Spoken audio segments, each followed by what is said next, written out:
morning of waiting 4 days after the conclusion of the August elections. We are yet to get a clear winner in the presidential race. We have several other positions that have already been declared and who the winner is. But in the presidential race, we're yet to get the winner. And that is why we're still here and walking you through the entire process. Good morning. Welcome to Kenya Decides on KBC Channel 1 Elections 2022, 360 degrees coverage of the elections up until when Wafula Chebukati, the chairperson of Independent Electoral and Boundaries Commission, gives us the name of a person who will probably be the next president of the Republic of Kenya, or tell us still whether we are headed back to the polls, either on a rerun, if not so, see through the process of the judiciary. My name is John Jacob Keria. Good. Victor Lo. Yes, it's the 12th day of August 2022. It's Friday. The long wait is still on. First of all, thank you to the night team. We call them the night runners. Shiksha, Doreen, and Wahome. Thank you for that. Now we are taking the ship to the different direction until later in the day, probably 1 or 2 p.m., depending on how everything will go. But nonetheless, the election coverage still is on, and up to the last point, we're still waiting for Wafula Chebukati to give us the final results. Remember, he has 7 days legally provided by the Constitution to announce who the final winner will be. But nonetheless, we are here to give you blow-by-blow coverage on what is happening. Remember, we also have newspapers, different papers to give you what has been happening in the last 24 hours. The Star newspaper, the Standard newspaper, and the Daily Nation. But before then, Jen Wambo is also all set. Lady J. Good morning, gentlemen. Good morning. Day 3 post the elections. We continue with Kenya Decides right here on KBC Channel 1 until the day IEBC Chair Wafula Chebukati will officially give the final results, and especially so for the presidential. And of course, we still will be keeping up with the provisional results as we have been here on KBC Channel 1, just to give you some guidance on how the numbers are looking so far. But again, remember, IEBC has the final say. But in regards to some of the positions that have already been made public, officially declaring the winner, we have remember, out of the 47 counties, only 45 counties participated in the gubernatorial race. And so far, we know the governor-elect for Busia is Paul Otuoma, who garnered 164,478 votes. In the Trans Nzoia, we have George Natembeya, who is the governor-elect, who was running under DAP-K ticket. In Bungoma, the governor-elect is Kenneth Lusaka, running on a Ford Kenya ticket, and he got 244,298 votes. We also have Gladys Wanga as the governor-elect for Homa Bay County, running on an ODM ticket. She garnered 244,559 votes. Moving on to Nandi County, Stephen Sang is the governor-elect, running under UDA ticket. He garnered 237,045 votes. In Migori County, the governor-elect is Ochilo Ayako, having garnered 175,000 votes. In West Pokot, we have Simon Kachapin, of course, running under a UDA ticket. He garnered 86,476 vote. In Kisumu County, Anyang' Nyong'o defended his seat, emerging as the governor-elect as 319,957 votes. So far, those are some of the counties that have the results confirmed in regards to the governor-elect. But as per the presidential votes, as you can see on your screen, those are the information as per the IEBC website. And as you can see, Deputy President William Ruto is still in the lead in some of the counties, because remember, one of the requirements to become president is you have to have at least 25% of votes from at least half of the counties. So we're talking about 24 counties. And as you can see from that particular data on your screen, Deputy President William Ruto, when it comes to counties with at least, where he has scored at least more than 25% 25%. It's so far indicated right there on your screen. So we'll be keeping you updated as and when these numbers continue to change right here on KBC Channel 1. Remember, on Twitter, the hashtag that you should be following us on is Kenya Decides 2022. At KBC Channel 1 is the official station handle. Our individual handles are at Victor Olo, at J Curia, and at Jane Wamboy. Over to you, gentlemen. Thank you very much, Jane. And of course, those figures you see there are verified results. Yes. That means then it's a verified result in the sense that the physical Form 34A has already arrived at the Bomas of Kenya.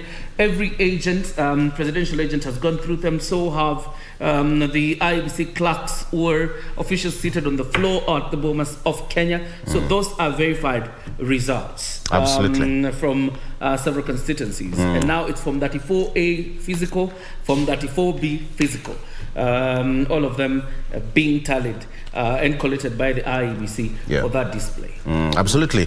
And maybe just to turn and probably who cannot see from there, reported so far is 46,197 out of 46,229. That is 99.93%. So we're waiting for 30. Exactly. And so far, the verified at the National Tallying Center is 695 out of 46,229. Now, that is 695 polling stations out of 46,229. You have a long way to go. Exactly. And so far, DP William Ruto of UDA has 5 counties where he's scored a total of 104,517, followed closely by Raila Odinga, 99,672, Wajakoya George Lushiri, 0. Number of counties that he scored above 25%, but total votes stand at 1,649. And lastly, Wahiga David Maure, 0 counties so far, but total votes counted is 555. Now, this is what is being reflected at the Bomas of Kenya. Remember, Chebukati has to wait for all the 290 returning officers to report to the Bomas of Kenya for a verification before everything is displayed at the main screen at the Bomas of Kenya. So this takes us back to what we were saying yesterday, that Chebukati now has the final say. Online pollsters, online returning officers, everybody is now getting to take down their final tally. And Jen, this just shows how anxious people are. And this is what's also captured on the front page of the Star newspaper, anxiety. Absolutely. And at least IEBC is being very open with the results so far, which is something that is completely different this time around, giving that reassurance to the public and ensuring transparency is at the center of the conversation when it comes to this, making public of the results so far. And even the international community, some are still wowed at the fact that in Kenya, you can actually download these results and tally for yourself just to verify if the numbers that IEBC is putting out are actually true. But then again, there you go. So far, Deputy President William Ruto is leading in 5 counties where he has scored at least 25% of the vote, which is one of the requirements. And of course, at the end of the day, the presidential elect candidate will have to have scored 50 plus 1% of the entire votes. So far, that is where we stand. Once the Form 34As are submitted, then we will be, I'm sure the chair will have a presser to update us on how the next step from this particular point. But this is encouraging. This is encouraging, Victor. Exactly. And this is the reason why here at the National Broadcaster, we are telling you, sit back and relax. And I think that's also why Chebukati is taking his time. I mean, because he knows 7 days. 7 days. Provided with 7 days to ensure that he does his job very efficiently. Yes. And so far, day 3, you can see the progress they have made. So, of course, when we finally get the results of the president-elect, I believe as a people of the Republic of Kenya, we will have a certain level of confidence that he has done his job as he needed to have done. So again, you can always access this information as our viewer, as a Kenyan citizen for that matter, at the on the IEBC website. Just go on there. You can download all the Form 34As, get to see each constituency. You'll actually get the picture of the form, just get to see the number of votes that each presidential candidate got, and the officials that signed on that particular document stating that these are the final results from the constituency. You can be able to see them, and if you choose to tally them yourself, you're welcome to do so. Absolutely, and you know, this is worldwide. Anywhere in the world can access this form, so it's public. What about you? Why don't you go to the website and the general website for the IEBC, download that form? You can also take that link, then follow everything. Don't depend on social media. Absolutely. Do not depend on social media. People have emotions out there, but remember, IEBC has the final word. So do not depend on social media. I've received so many phone calls, messages, Victor. I also don't know. Yes, we are also doing our own tally, but at the end of the day, IEBC has the final say. And speaking of our own tally, Victor and Curia, when it comes to the presidential results so far, the provisional results that we have as a KBC, Deputy President William Ruto is still at the lead with 50.84% of the votes tallied so far. That puts it at 6,409,939 votes. We have Raila Odinga coming in second with 6,100,294 votes, putting him at 48.39%. Professor George Wajakoya comes in third with 55,564 votes, putting it at 0.44% of the votes that we have tallied so far. And finally, David Mwaure with 0.33% of the votes so far, putting him at 41,433 votes. These are the provisional results that we as the national broadcaster have so far. And of course, these numbers will continue to change as we continue with this live broadcasting right here on KBC Channel 1. Of course, we expect all of them to go up until we get to the final figure. But then again, IEBC, as and when they will be ready, will be giving us the official and final results of this particular election exercise. And I can imagine the palpitation, the anxiety, the weight, all the expectation from different people, include anyway. So today we'll be having a lot of discussion from the Bomas of Kenya. That is where all action now shifts, because that is where Chebukati will be announcing each and every polling station which has been verified. There will be a press conference announcing whatever has been verified at the National Tallying Center based at the Bomas of Kenya. Security is rather tight there. And probably we'll be linking up with our reporters who are also based at the Bomas of Kenya to give us an insight on what is happening at the Bomas of Kenya. But so far, so good. The country is peaceful, albeit a bit of some anxiety, but that is normal. It's a competition the same way when my team plays Arsenal and we at 90th minute leading 1-0 and some team I don't.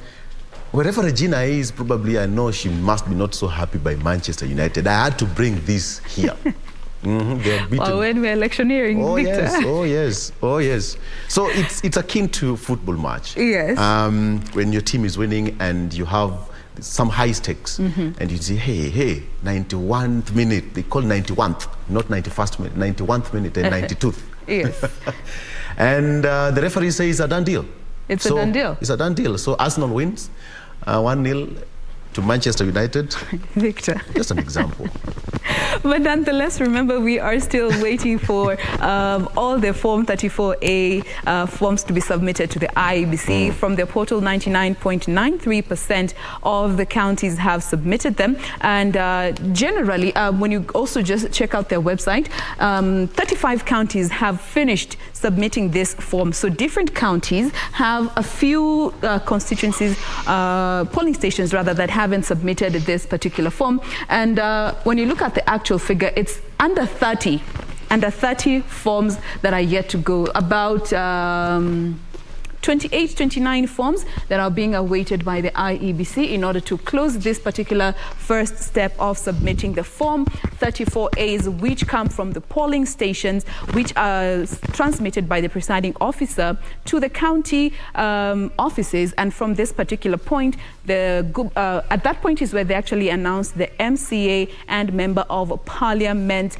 results. And of course, looking at the gubernatorial, the senatorial and county women member of county women rep results are then transmitted by the deputy returning officer to the county office's tallying center, but the presidential results are transmitted by the returning officer to the national tallying center. That is basically the chain through which these results are transmitted from the polling station to the constituency offices, to the county offices, and finally to the national tallying centers. So we will be letting you know more as and when it keeps checking in, because again, these numbers change by the minute. I've just done some math here, a simple one. So far, we have got verified at the National Tallying Center 695 out of 46,225. If you do the math, we still have 45,534 to go. So we still have a long way to go, ideally. Absolutely. We still have a long way to go, and Chebukati will be addressing the media each and every time, you know. So lower your expectation. That is my hour starter. Lower your expectation. Okay. All right. A quick one here. The IEBC is still pleading with Didmas Baraza to get out from his hideout and come and collect his certificate. So Didmas Baraza, in person, wherever you are, kindly get out and go and collect your nomination certificate.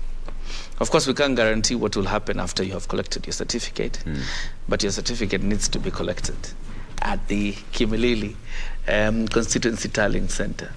That is very important, because I mean, you can't generally become an MP if you have not collected that, so because you must have it from the IEBC, and it is not provisional, by the way. It is actually the final certificate you get from the IEBC, a certification that you have won. So Didmas Baraza needs to get out and go and collect his certificate. And I understand the IEBC has insisted it is not going to give anybody that certificate. He sent his chief agent, and he was told, no, you are not you're not Didmas Baraza. We need him. But remember, Junet Mohammed's certificate was picked by the wife. I think even Oscar Sudi sent his two wives to actually go pick the certificate. But there's a sudden interest. There's an interest in Didmas Baraza coming for that certificate himself. So he needs to get out and go, come get that certificate. And then that's what the law dictates. Yeah. To this point, the law dictates that you have to go to Kimilili and pick your certificate. At this point, the IEBC insists that you must come personally to pick your certificate. Then you will see what happens after that. Okay. All right. Maybe we get a look at the papers and see what is in the papers. Absolutely. Let me start with the Standard here. Okay. Battle for 50+1. Battle for 50+1. As Kenyans wait with bated breath for the presidential poll winner to be announced anytime from now, tallies by media houses last night showed that the race is too close to call, and it is now a dash to hit the 50+1 mark for Raila Odinga and William Ruto to win the prize in first round. That story is fleshed out there for you in details in page 2, 3, 4, 5, 6, 7, 8, 10, and 11, which means it's a full page. Also there we have got winners and losers again, which was yesterday just an update on what happened yesterday in the papers. Winners and losers, big names feel voters' wrath. We have the winners, Karoli Omondi. We have Musa Sirma is back in Parliament. We have Mwangi Kiunjuri, Jeremiah Lomurkai, we have got Ronald Karauri, Mary Emase Mohammed Ali, and Rahim Dawood. Losers, here according to the paper, John Munyes lost. We have got Swarup Mishra, Chris Omalwa, who lost to George Natembeya, Joshua Kutun. We have got Justus Kizito, Enoch Kibunguchi, Chris Omulele, Sospito Jamong losing to who? Sospito Jamong? Mary Emase. She's the former MP for Tessa South. Exactly. 2013 to 2017. Naomi Shaban, who you said yesterday was one of the longest serving members of parliament. Alongside Jimmy Angwenyi, Wazee wa Nyumba. Yeah. And Mauka Maure. That is... Mauka Maure lost? Yes, according to the standard here, Mauka Maure has also lost. Okay. All right. Mauka Maure also has some institutional memory of... I know he had a comeback in 2017 after staying in the cold for some time. But it is one person he would say also has, institutional memory and what he would say the skills of debate.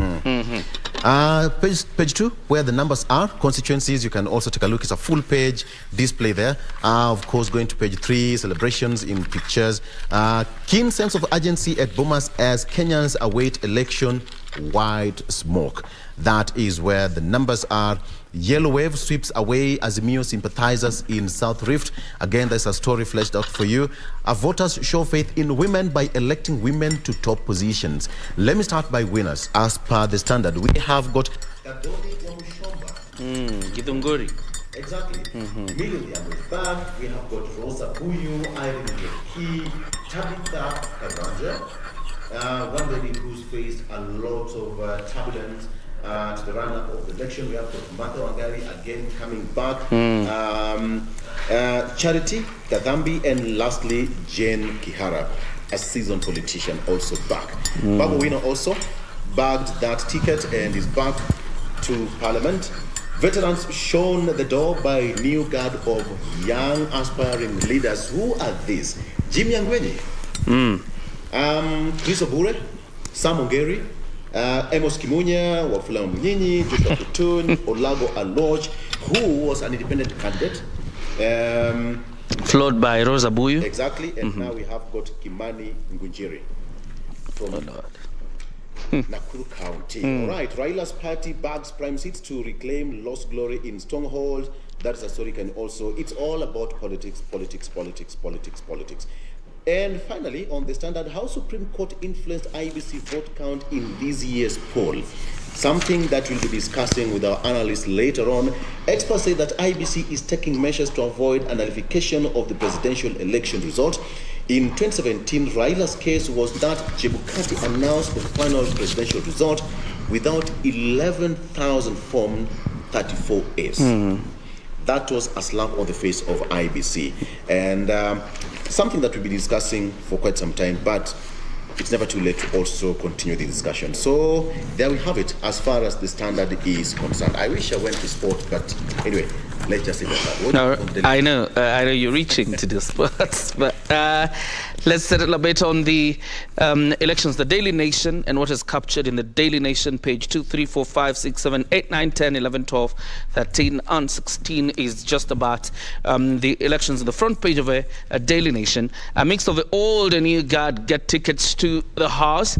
Who are some of these old guard? You're looking at Mishi Boko, at least according to the Daily Nation, of Likoni, or an ODM ticket, Otiende Amolo, Rieda on ODM, Rosa Buyu of Kisumu West on an ODM ticket, and so John Waluke, the Member of Parliament for Sirisia, on a Jubilee Party ticket. You have new blood. Somebody like Felix Odiwar or Jalango on an ODM ticket. So is Marianne Keitani, the former Chief of Staff at the Deputy President's Office, who will now be the Member of Parliament for Aldai, elected on a UDA ticket. I'm not sure Omboko Milemba is a new face, owing to the fact that he will be serving his second term on an ANC ticket, and so will be Ndindi Nyoro of Kiharu, who has been re-elected on a UDA ticket. Still on the front page of the Daily Nation, new dawn in Mount Kenya as bigwigs bite the dust. We'll be looking at that story in a bit. But page number 2 and 3 just have pictures of celebrations from some quarters, some wailing from others, the hustle and bustle at the Bomas of Kenya, which is the nerve center of the presidential election, and those pictures are captured for you on page 2 and 3 of the Daily Nation. Page number 4, drama at Bomas as presidential results verification begins.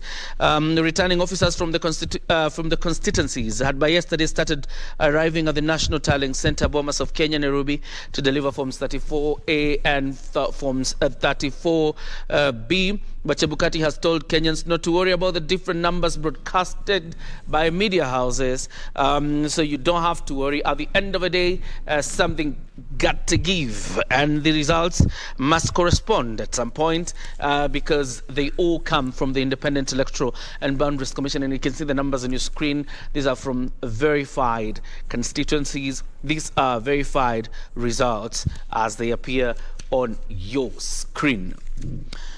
That is Marsabit presiding officer says for abandoning election material, and there's going to be a lot of that. Some of the IEBC officials have found themselves in trouble, either in one way, manhandling or mishandling the election material, and therefore that means then they will be in trouble, and some of them could find themselves in court facing election-related offences or charges.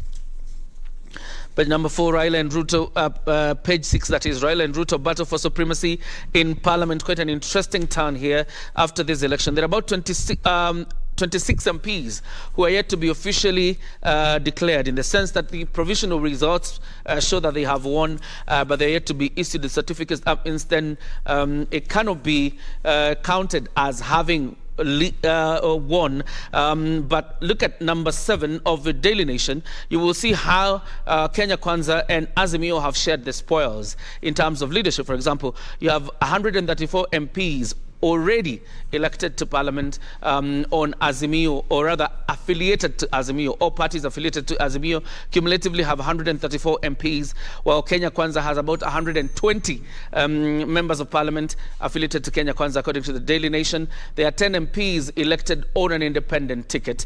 What is surprising is that the ruling party, Jubilee, has only 15 MPs out of this entire election, which tells you the ruling party performed quite dismally.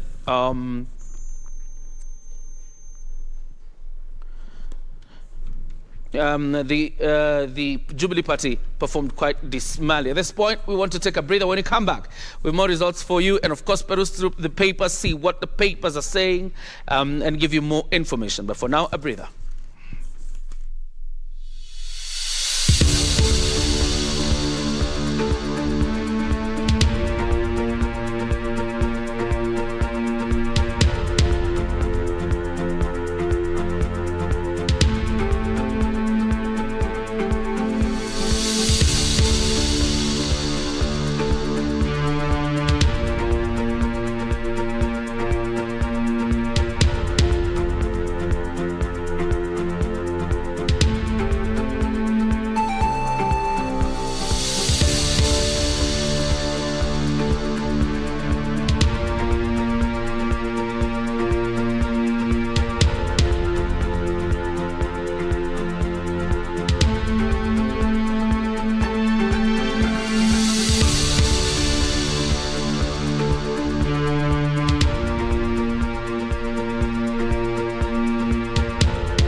Basi nawaomba wa Kenya, ni wakati wa kuwa na ujasiri wa kutetea hiki kipaji. Wewe mwenzangu, hasa nyinyi wanarika, msiitikie kutumika kwa kupewa pesa ili mlete vurugu ama kuchochea. Msiitikie kutekwa nyara, kwani sio kwenye tu kipaji, ni kwa watoto na watoto wajukuu wenyu ambao tunawalindia hii nchi yetu ili iwe nchi iliyo na manufaa na amani. Very last warning, don't you ever call my brother a fake millionaire. Tayonga mtu saizi. Anamnyonga hivi kabisa. His muscle shaft nayo. Huku. Wacha tu. Guys, this school is relocating. Wait, are you guys serious? Of course. How can you teach in peace when you come to school drunk every day, every morning? I'm not drunk. Nanuka tu pombe ya jana. Destiny. I wanna rule my destiny. Classmates, every Saturday on KBC.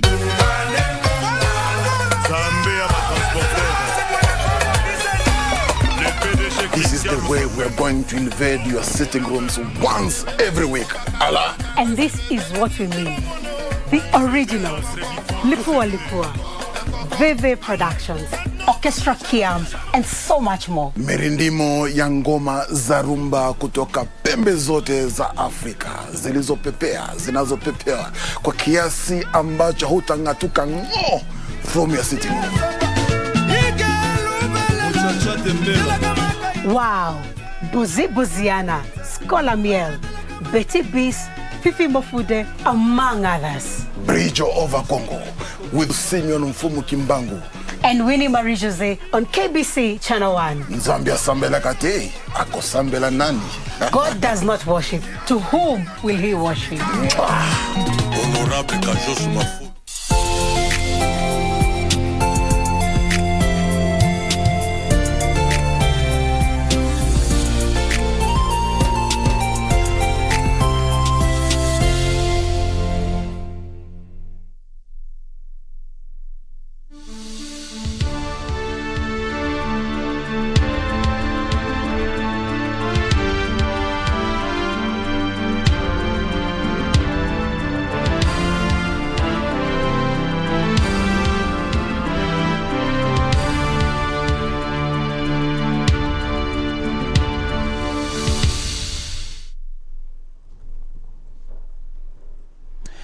Welcome back.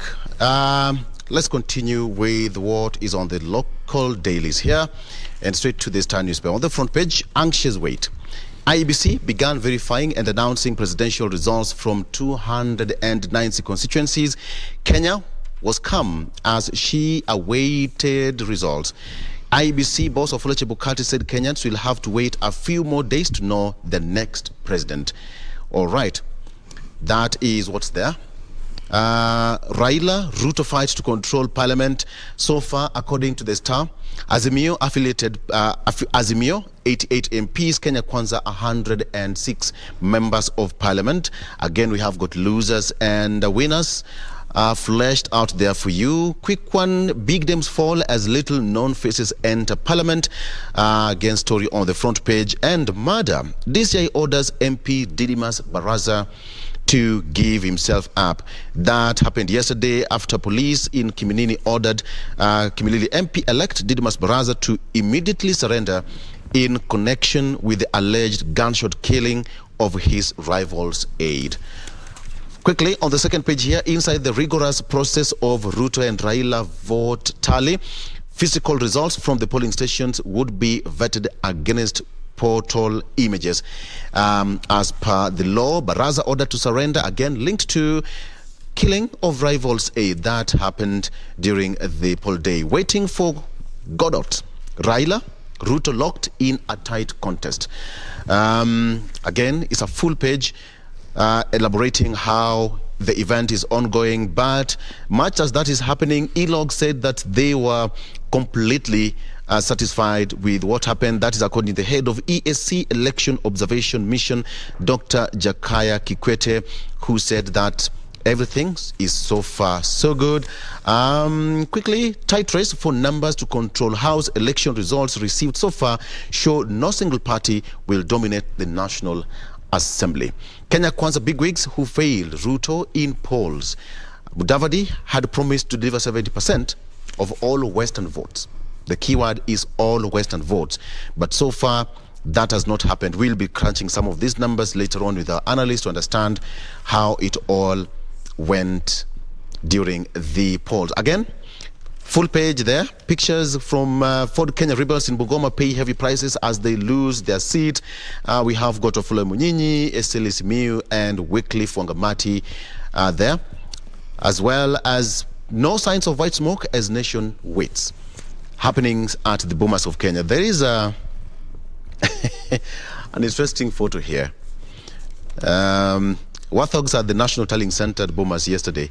I don't know how they found their way into the auditorium, but we have got two warthogs. Remember, Bomas of Kenya is just next to the National Park, so perhaps they strayed into the auditorium, and you'd imagine the scare. It's a nice photo there. You can take a look at that for comic effect. Finally, City Lawyer Mogaka bags West Mugirango MP seat. Incumbent Vincent Kemosi of UDA says that he will not accept the results. So far, that is the first contention after, in this poll. So far, we've had almost everyone conceding defeat, but this is the first one who said that he will not accept the results. Let me go back to the Daily Nation a bit, because before we took a break, there was no done with the Daily Nation. On the page 8 of the Daily Nation, new dawn in Mount Kenya as incumbents bite the dust. Former CS Mwangi Kiunjuri is among the bigwigs that have come back on his party's ticket, that is TSP. But you will see down there the pictures of Kiraitu wa Muronge, alias Crocodile, anaitwa Kingangi, a man who has never lost an election. This time round, he did. And I think lost to an independent candidate, Kawera Mwangaza, who will be the next governor for Meru County. Kiraitu Muronge is out. So is Derito Mureithi, the governor for Laikipia, was elected on an independent ticket in 2017. Ousted Joshua Irongo. Joshua Irongo has ousted him. It looks like a seesaw kind of thing between Derito and Joshua Irongo. Jeremiah Kioni is among the bigwigs, also felled. The former, he is the Ndaragwa MP right now, and the Secretary General of Jubilee Party has made such a claim yesterday. I think we released a press statement to say they have found massive irregularities pointing to the fact, or pointing to the idea that Jubilee was rigged out, that there was massive rigging in Mount Kenya. Those are claims made by Jeremiah Kioni, the Secretary General of Jubilee Party, and probably they're seeking redress over it, if there is any. Kanini Kega, the Director of Elections in Jubilee Party, has also been felled by a newcomer after serving for 2 terms. Moses Kuria and William Kabogo were seeking the gubernatorial position in Kiambu. Of course, Kabogo seeking to come back. He's out. Moses Kuria seeking his first stint as governor, out. Ruto's forest in cost did not pay because the only UDA MPs he's got so far is one from Kilifi, and then you got Faisal from Sambweni and Muhammad Ali from Nyali. Otherwise, ODM has stamped its authority in Mombasa, Kilifi, and several other counties, including Kwale, because I understand even Khatib Mwashetani will not make it back to the National Assembly. Mudavadi Fortune's deep as ANC performs dismally in Western Kenya. Obviously, you had mentioned about his promise to Kenya Kwanza. It didn't come to fruition. UDA sweeps most seats in Rift. Newcomers floor seasoned politicians, and you will see quite a number of them fell by the wayside, including the biggest one is Gideon Moi, the son of the late President Daniel Toroitich Arap Moi, the second president of the Republic of Kenya. The others are the likes of Alfred Keter, felled by Bernard Kitur. You'll also see the likes of Silas Tiren, Kiprop Mishra, several others felled by newcomers. But you go to page 10, and I think you had captured it in the Standard.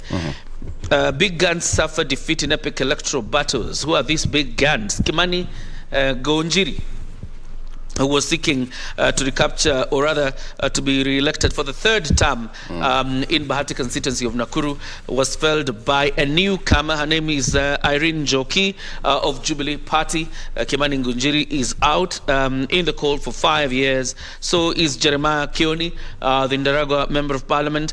Deputy Speaker in the National Assembly, Moses Cheboy, was felled by Alfred Mutai. I understand this guy was a charcoal seller in that very constituency. Has felled the Deputy Speaker, Moses Cheboy. Kimunya, sometimes lucky, sometimes unlucky. Yeah. He has 5 years in the sun, 5 years in the cold, and this time it appears like he will spend another 5 in the cold. Lee Kinyanjui, the governor for Nakuru, is also out, ousted by Susan Kihika. Lastly, on page 12 of the Daily Nation, Chebukati gets a thumbs up from poll observers, and that goes much into giving confidence to the IEBC and Kenyans. The Lamu East constituency has gotten its first woman MP. Her name is Ruweida of Jubilee Party. You had talked about the Supreme Court decision of 2017 and how it has influenced how IEBC is doing its job. You're still looking at the sports end, because I see you on the back page. But before then, a quick one here on the Star newspaper. Army backs cops in Wajir as fatigue takes toll on officers. Now, most have not rested since Monday night, raising fears the fatigue would affect tallying. And this is now the military had to kick in to give support to their colleagues. In the other side, voting in Eldas was postponed by a day after chaos erupted at the Eldas Tallying Center on Monday night. A fire was lit outside the facility and some individuals threatened to burn electoral materials. Gunshots rent the air for the better part of Monday night. So more personnel were also deployed in Mandera town to polling day, following fears of Al-Shabaab militants, after fears that Al-Shabaab militants could disrupt polling. So that is what's happening. Now, Narok Police officer to remain in custody for 10 days.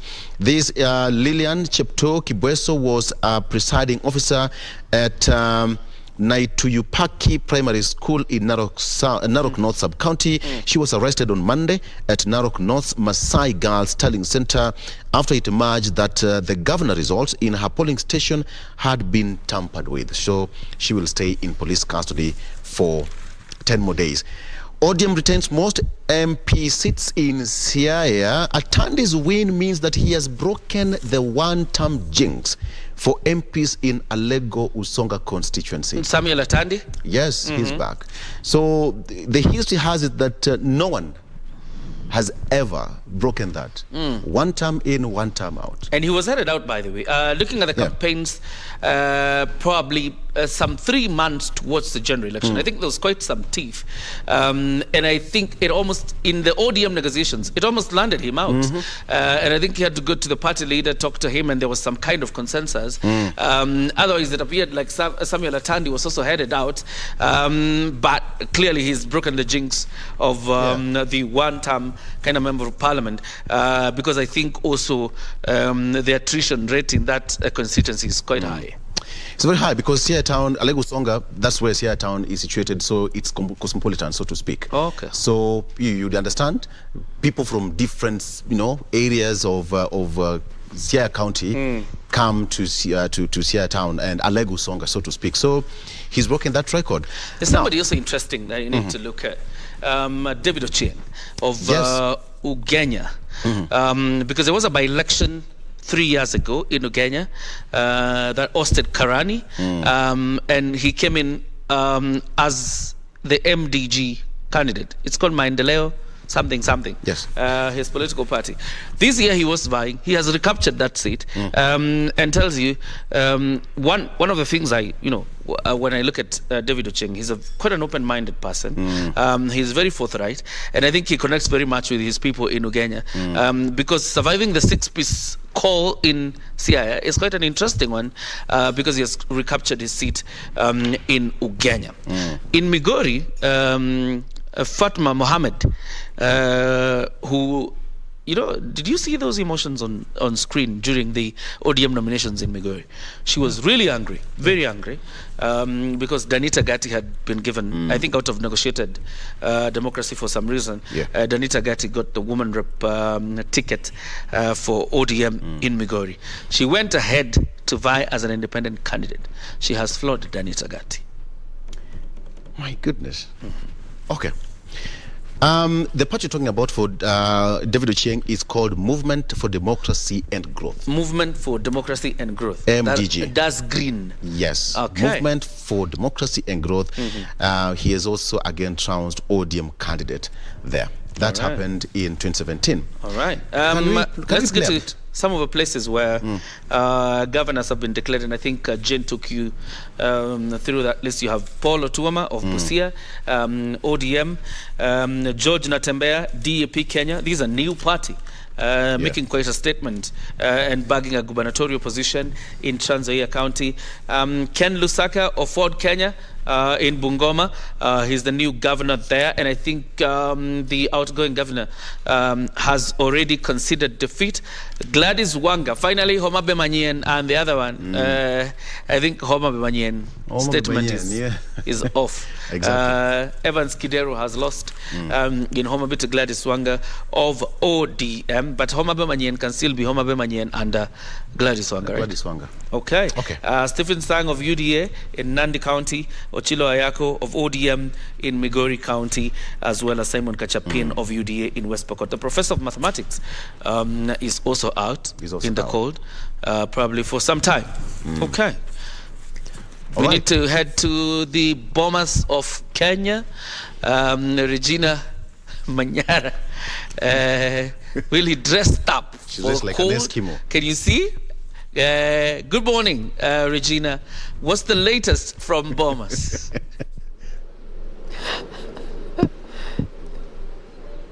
Good morning, John Jacob Carrier, as well as Victor Law. I can tell you're making fun about my dressing. Trust me, by midnight yesterday, we were doing degrees of around 12 to 13. It's extremely cold, and we even had a drizzle in the course of the night. So please pardon our dress up. We have to keep warm. We do not want to end the election coverage and land in hospital. We are not out of the woods yet, even when it comes to COVID. So yes, we will dress warm and as should be. Now, about the updates, the latest update from IEBC, unfortunately or fortunately, depending on how you look at it, was last made at midnight by the chair, IEBC Fula Chebukati there. And you can see from their portal what is transmitting is still on the 100, so to speak.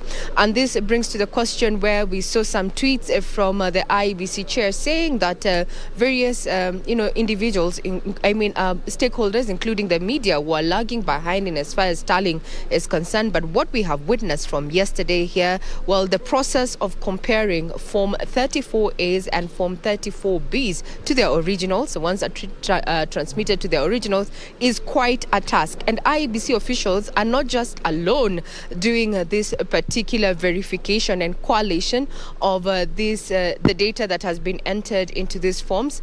Party agents have been breathing down their necks, and as you can see, I don't know, maybe after this particular broadcast we're going to give you a glimpse of what is happening at the middle, or rather the center of Uchaguzi Hall. The media has not been given rights to actually get down there, maybe to try and make the process as seamless as possible. So we have a dais here where we have been reporting from, but that table there, we have IEBC officials, party officials also monitoring what is happening. Now, yesterday evening, we also had just a drive-through to towns around the National Tallying Center, being the Bomas of Kenya, and we landed in Ongata Rongai. And the question was, what do the residents of Ongata Rongai feel about, what is being broadcast by various media houses? And just two gentlemen actually came forth and said it's quite confusing because the numbers there are great variations in the numbers, and their preferred candidates are winning or losing, give and take, depending on the stations they are watching. And they said now they're totally reliant on the information that is going to be coming from the nerve center here, Bomas of Kenya. IEBC maintaining that those results that have been announced at the various polling stations are final, and as the official returning officer in as far as the presidential election is concerned, Wafula Chebukati will be the only one to announce the presidential results. So we'll continue keeping tabs. This is the Usiku Sako, if you like, handing over to the day shift by Serafina Robi and O'Brien Kimani. So in a nutshell, what you're seeing, we're still on the hundreds, not yet in the millions as you're seeing on the various media houses, but this has been enabled by the IEBC that made available through their portal from 34As and individuals as well as stakeholders and organizations, including political parties, had an opportunity to just, download the forms and do their tally. As far as the IEBC is concerned, we are in the hundreds, so we have a long way to go. But it's within the law. The IEBC has until 7 days, up to 7 days, to make their pronouncements. Currently, we're on day 3. Now, that is a wrap from here, Regina Manyara. Now back to you, John Jacob Kuria, Victor Olo, and Jane Wamboi. I let you go. Before I let the Usiku Sako disappear, nights like the ones you witnessed the whole night obviously have a level of drama, particularly down there at the hall. Was there any drama you witnessed last night, particularly on political parties not agreeing on any position?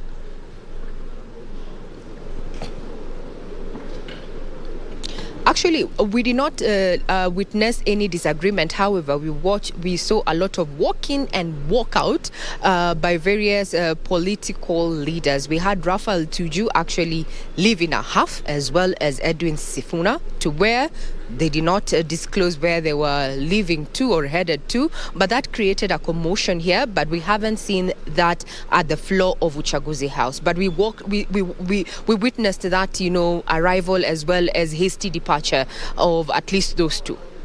Right.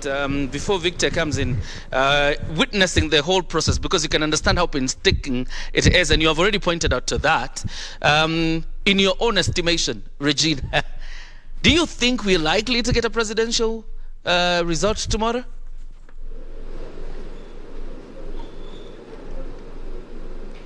Well, tomorrow is most likely because as we speak right now, the last brief was around 12. So we have already done 6 hours.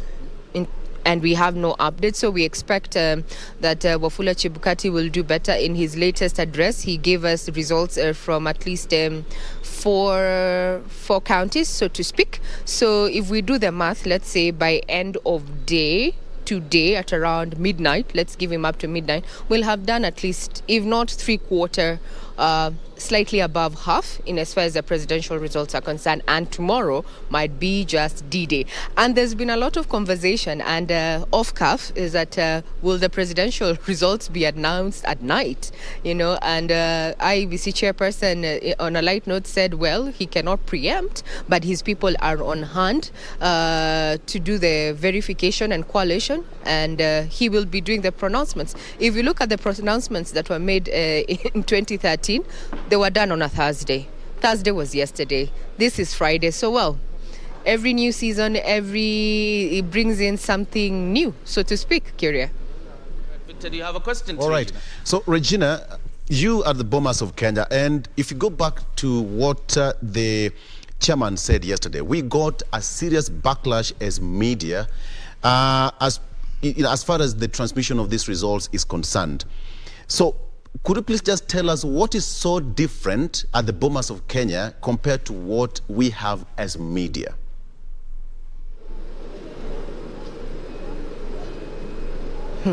Now, what is happening here at IEBC, they have the privilege, or rather the mandate, to compare what was transmitted. Remember, Form 34As that have been uploaded on the website have been uploaded from the various polling stations. Yes. So there's a case of maybe even human error. Ben Troy tried to explain that also that was pointed out during the disputed elections of 2017, where the numbers, you could see what was entered in Form 34As then. You'd see a 1 that was confused for a 7 or a 3 confused for an 8. So what is happening here at the NAV Center, the National Tallying Center, is that the IEBC officials now have what has, it's a screenshot that is sent over the website, or rather technology, but now you have the original to compare. Then they also compare in terms of the registered voters at that polling station. They weed out human error, and they upload what is correct. Now, when it comes to various media houses, and this is a debate that has been raging, especially on social media, why do the various media houses have varying results being broadcast? First of all, one of them is because of the speed and the human resource that each media house is employing. Then secondly, there's been this talk. If I watch media house A, my person is in the lead. If I watch C, he is losing. So I asked someone just to try and explain that scenario, and this is what came out. So we already know where the presidential candidates, so to speak, are popular. So if I decide as Regina or as my organization to download Form 34As from Person X's stronghold and, tabulate them and post them, ahead of the other Form 34As, because from the IBC portal, which is almost at 100 or 99.94% displaying the Form 34As, it's very easy to pick out. Then I pick their closest rival and I upload after. You see, I am manipulating what the viewer is seeing.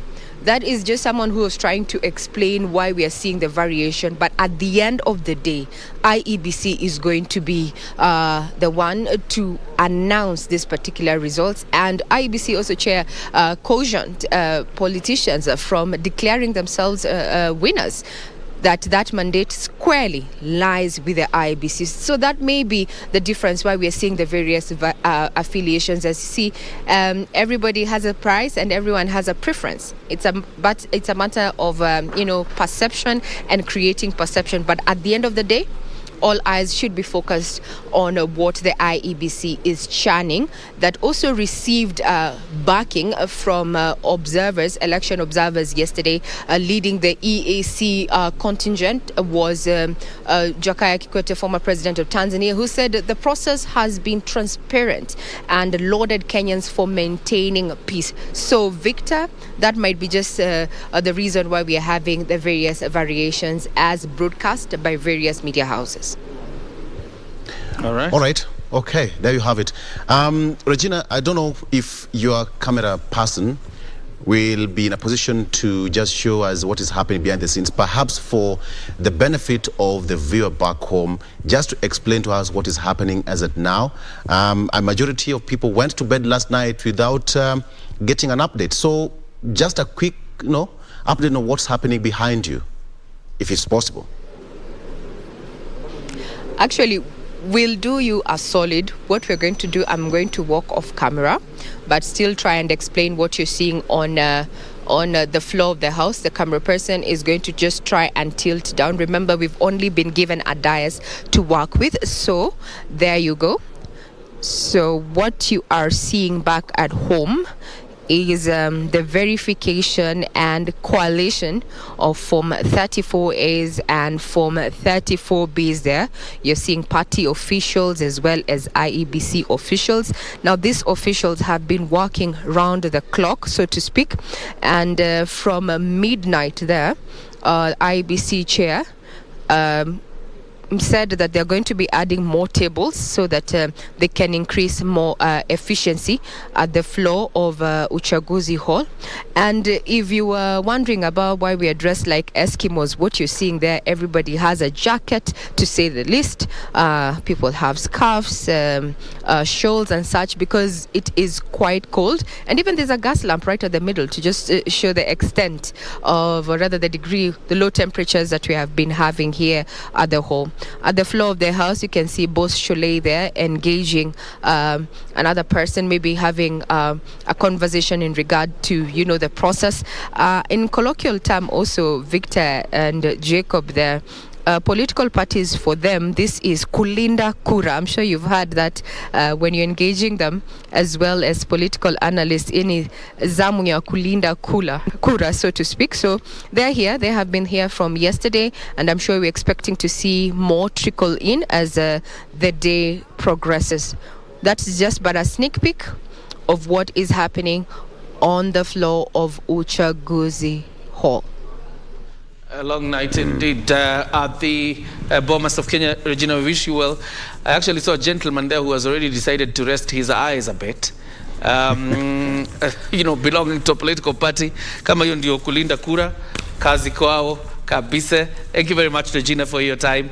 Obviously, as you take a rest, we hope to see you again tonight. Regina Manyara, of course, talking to us from the Bomas of Kenya. That is how the situation looks like. And you can see the hustle of Kulinda Kura. Even people are resting their eyes at this point. Victor, it's not an easy job. It's not an easy task. Being a journalist or an agent. Right. It's not an easy job. Let's wait and see how it goes. Even as here, it's not an easy one for us, but all in a day's work. Okay, so Kira, we have our guest in studio, Kevin Curtis here, who is a political analyst, but most importantly, an advocate of the High Court. He was also, or is, at the Kalonzo Musyoka campaign secretariat.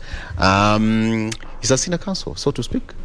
Absolutely. Yes. Welcome to the show, Kevin. Thank you, Victor and Kyoria, for having me. Absolutely. It has been a while. It's been a while. Did you vote? Yes, I voted. I went to my home in Sekuru. Exhibit? Yes, it is still here. So wewe ni mzalendo? Mimi ni mzalendo kabisa. Very good. Yes. Looking at what's happening at the Bomas of Kenya, we must say that we still have a long way to go. That's very true, Victor, because contrary to what we are seeing from the media houses, and I thank your colleague Regina for clarifying on the reason why we have varying results by several media houses, and looking at the verified results, where we are talking of 695 out of 46, 229. I think we have a long way to go, and I think within those 7 days, which are provided by the Constitution for IBC to declare the results, I think they have to work extra hard. They have to burn the midnight oil. Perhaps they may have to have more staff to do the verification, because the way things are, it may be a tight job to be able to verify all the results with the remaining period. Yes. And all this is, within the legal framework. Yes, because the chair is given 7 days after the election. So 7 days from the 9th, that takes you to the 16th, which is Tuesday. Perhaps we can just come back and ask this particular question. Yesterday, the observers gave a green light that they are satisfied. You have been an observer before. What is your personal observation? Personally, I think even after voting in my rural area, I walked around, visited several polling stations, and to be honest, Victor, the entire voting period was very calm, peaceful, even though in some areas the KIMS kit were not working, and of course with the option of the manual register, people were able to be allowed to vote. I think you saw that happened even to the Kenya Kwanza running mate, but in some areas, some people were shocked to find out that where they thought are their polling stations, they were transferred to other polling stations without their knowledge. I don't know whether it is their negligence or they were not aware, but some people actually did not vote, because you go to a polling station, you are told, no, you're not supposed to be voting here. You're supposed to be voting in another polling station, and with a limited time, you can't travel there and vote. So I think there were a few challenges, and of course, there's nothing the IBC staff could do in those situations. But generally, the entire voting process was calm. It was peaceful. In my opinion, it was efficient. IBC officials tried to do a good job. And you have seen now, even for the tallying of other seats, I think by today or tomorrow, we may have results for all other positions apart from the presidential election. So I think IBC are doing a good job. Can someone go to court and sue IBC and say that, you know what, I'm a registered voter. I voted in 2017. During the verification process, I verified that I am a registered voter. And on that particular day to vote, I did not find my name on the KIM system. Can someone go to court on that basis and sue IEBC as the respondent? Yes and no, because there was a period which was provided by IEBC for Kenyans to go and verify and confirm their polling stations and their registration details. That period was there. So long as you can prove that you verified that this was your polling station, and when you went there again now for voting, that did not happen, I think you'll be having a very good case. Because the right to vote is a constitutional right. So it cannot be limited as per Article 38 of the Constitution of Kenya. It is mandatory for you to be allowed to vote. And actually in some areas, people where for example your fingerprints cannot register, and you're not to be able the kids cannot even see you, and even at the manual register you're not even there, but you have your voter's card, then there was that period for verification. If you went there because there were forms to be filled, if you filled forms, you submitted, and you have a copy as evidence, you'll be having a very good case. And IBC will be sued, but now the challenge will be, it will be too late because there can't be another election specifically for you. That's why there was a period given by IBC for every Kenyan to go and verify their details. Yes. Okay. Wakili, a quick one would want to know, after the elections are done, like we are in this case, at what point then can a voter file a case of disenfranchisement in court? The Elections Act, Kyoria, provides for a voter or even a candidate to put any petition after the official declaration of the results. Actually, I've received so many calls from candidates who feel that the elections was not done properly, the tallying was not done properly, and they want to sue IBC. But I've been telling them they have to wait until the official declaration of the results. After that, then there will be a period for petitions, and that period is provided in the Elections Act. So somebody has to wait until we get now the full declaration of the results before you can move to court and put a petition. Okay. Yes. So filing a petition at this point would be premature? It will be extremely premature, because at this point what somebody can do before, and I've advised many of my clients, before the official results are declared, and I think you saw the same being done by Waigoro and Girishi in Kirinyaga, where you write the candidate or a voter writes to the returning officer at a particular tallying center, expressing their concerns, and the returning officer will have to address the issues raised by the complainant in the letter. If you fail to do so, at that point, then you can move to court. The court will now come in after official declaration of the results and even after gazettement of the candidates. All right. Before I throw it to you, Victor, a quick one, because by mentioning the Ngirishi Waigoro case, something just came up, and I'm wondering, there has been a demand, and I think there was a demand also yesterday in Kirinyaga, that some ballot boxes are reopened for recounting. And I think there's a similar demand in Starehe right now. My question is, what powers does the returning officer have in terms of reordering a recount or reopening of a ballot box, Wakili? The returning officer has the discretion to allow the demand as spread or disallow.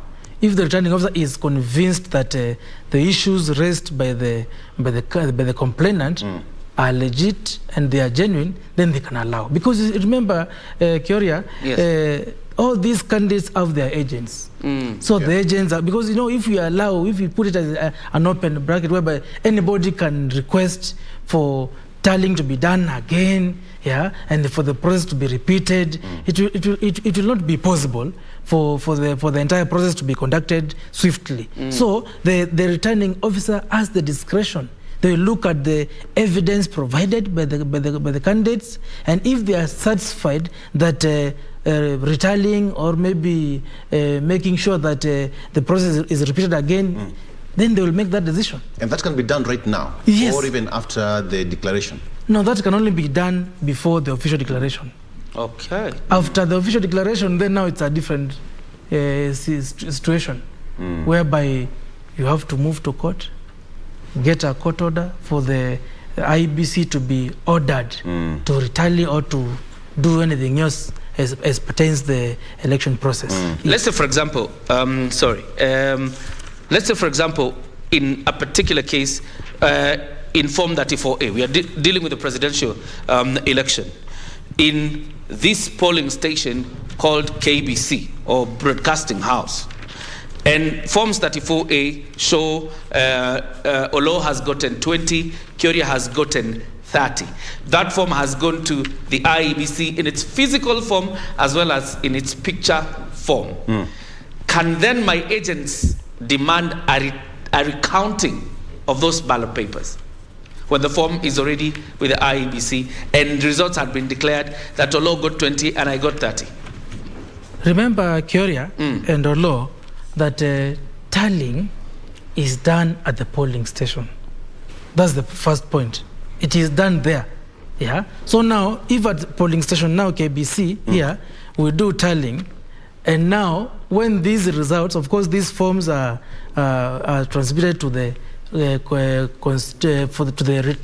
the tallying center. If it is presidential now, they are transmitted to Bomas. Yeah, that is the presidential tallying center. If it is, for example, it's for maybe, let's talk of a governor, where they are taken to the county tallying center, what is taken there physically, the forms, and what has been transmitted, the work of the returning officer at that point is to verify whether what is transmitted via email and the physical ones are tallying. That is now what they are doing verification on. But if now during verification, as Kyoria is saying, the agent there at the tallying center realizes that the form 34, which has been submitted physically, is different from what their agent at the polling station had, then at that point they can put a complaint, whereby now the returning officer will be able to make a decision on whether to allow the retallying, because they can remember all those ballot boxes from the polling station are taken to the tallying center. If there are any complaints with regards to now the forms are not the same, then now retallying can be done, but at the discretion of the returning officer. So what happens at the Bomas, for example, if there's a discrepancy in the forms and the submission, or probably in the results, what happens? Can the IBC chair of Wafula Chebukati order for a recount in a particular constituency? That is what is supposed to do, actually. Because that's why, and I think IBC chair was very democratic, and he allowed anybody to have their own tallying center. And the idea is to make sure that what is at the polling station is the same thing at the tallying center. This from that 4 is, for example. So it is now the discretion. If, for example, in KBC, what Kenya Kwanza agent has and what Azimio agent have, the forms are different, even with what IBC have now physically, then at that point they have to make sure that they ensure that the real form is the one which is used, and at some point they have to allow for retallying, because I've seen some areas where, especially in the local elections for the MCAs, where you hear that the form which was at the polling station is different from what is at the constituent tallying center, and they had to do a recount. But if you don't raise the complaint at that point and the results are declared, then now you have to go to court. Okay. Yes. You're involved in the 2017 court process. Yes, and I'm so sure most of the lawyers in town are praying that you don't go back there, because it's a tedious job. Yes. What would you compare to what happened in 2017 and that now? Do you think the IEBC and the entire commission handled this, electoral process fairly to avoid the repeat of what happened in 2017? Victor, actually, I'll shock you to let you know that many lawyers want as many petitions as possible, even presidential petitions. I would imagine so. Really? Yes. Even myself, I'm waiting for petitions, and many of my colleagues are telling election losers not to concede. It's an open market right now. It's an open market. But anyway, to answer your question, and I've seen it actually with the IBC commissioners, they are actually strictly following the judgment in the 2017 petition. The issues which were raised there in that judgment in 2017, the IBC commissioners are very keen not to repeat the case was credibility. Yes, not to repeat the same mistake, especially on the issues of transmission of the results. They are very keen. That's why they are taking their time to verify, to make sure that everything is proper. Yeah. So I think that judgment, even though it disappointed some people. I think it was a good judgment, which now ensures that we have a credible elections. So I think IBC so far, in my professional opinion, they have complied well with that judgment. They have actually followed it, and there may be if somebody is aggrieved by this election and moves to court, there'll be very little chances of success of that petition. Because IBC have seriously tried, to be honest with you. Okay. So the petitions which were there in 2017 versus the ones which we may have now, we will have very few petitions which will succeed. Of course, anybody can move to court, but now the petitions which may succeed, in my opinion, will be very few. Wakili, legally, Chebukati and his team have 7 days to do everything and finally give the final result. So just in any case, what happens if the 7th day arrives and Chebukati says that, there's some delays here and there, and therefore we cannot give the final tally? What happens? Because then it means he'll be going against the legal framework. What happens? Actually, Victor, I was also asking myself the same question this morning. Because looking at Article 138 of the Constitution, it is very clear that the IBC commissioner, the chair, has only 7 days to declare the results. Only 7 days. So now, if they don't declare the results within 7 days, perhaps there will be no elections. Or maybe there will be no results. Or maybe the elections may be repeated, in my opinion. Because you see, if the 7 days expire, then that will be past the constitutional timeline. And the constitution must be followed strictly.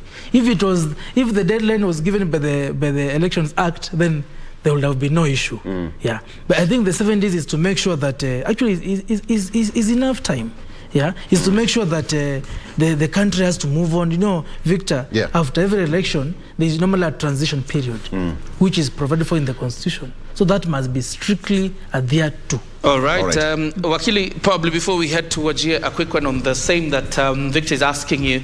Of course, the commissioner, the IEBC chairperson has said, as Manyara has said, in terms of adding more tables, probably to aid the work. My only question is, you can add more tables. Do they have the latitude to add more personnel that they had not engaged previously in this exercise? In the sense that if they've not been their staff, do they have the latitude to employ temporary staff to help them with this job? Kioria, the answer to that is in the affirmative. Because the IBC, they have the power to employ staff at any point. There's no law which says, after election is ongoing, you can't employ more. No, there's no law against that. So it is up to them, actually, and I agree with you, Kioria, that for them to make sure that they strictly adhere to the timelines, they must have more personnel.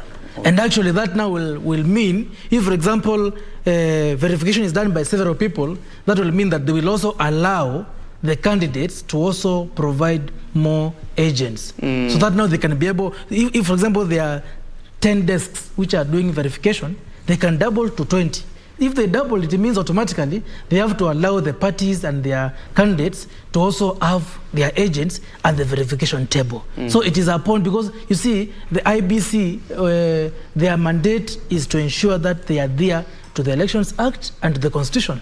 So the only chance available to them here, Kiori, and I agree with you, is that they should add more personnel if they think the ones they have currently will not be able to verify all the results within the 7 days. All right. Thank you very much, Wakili. Clearly, the IBC is walking a tightrope on this one. In the meantime, let's go over to Wajir.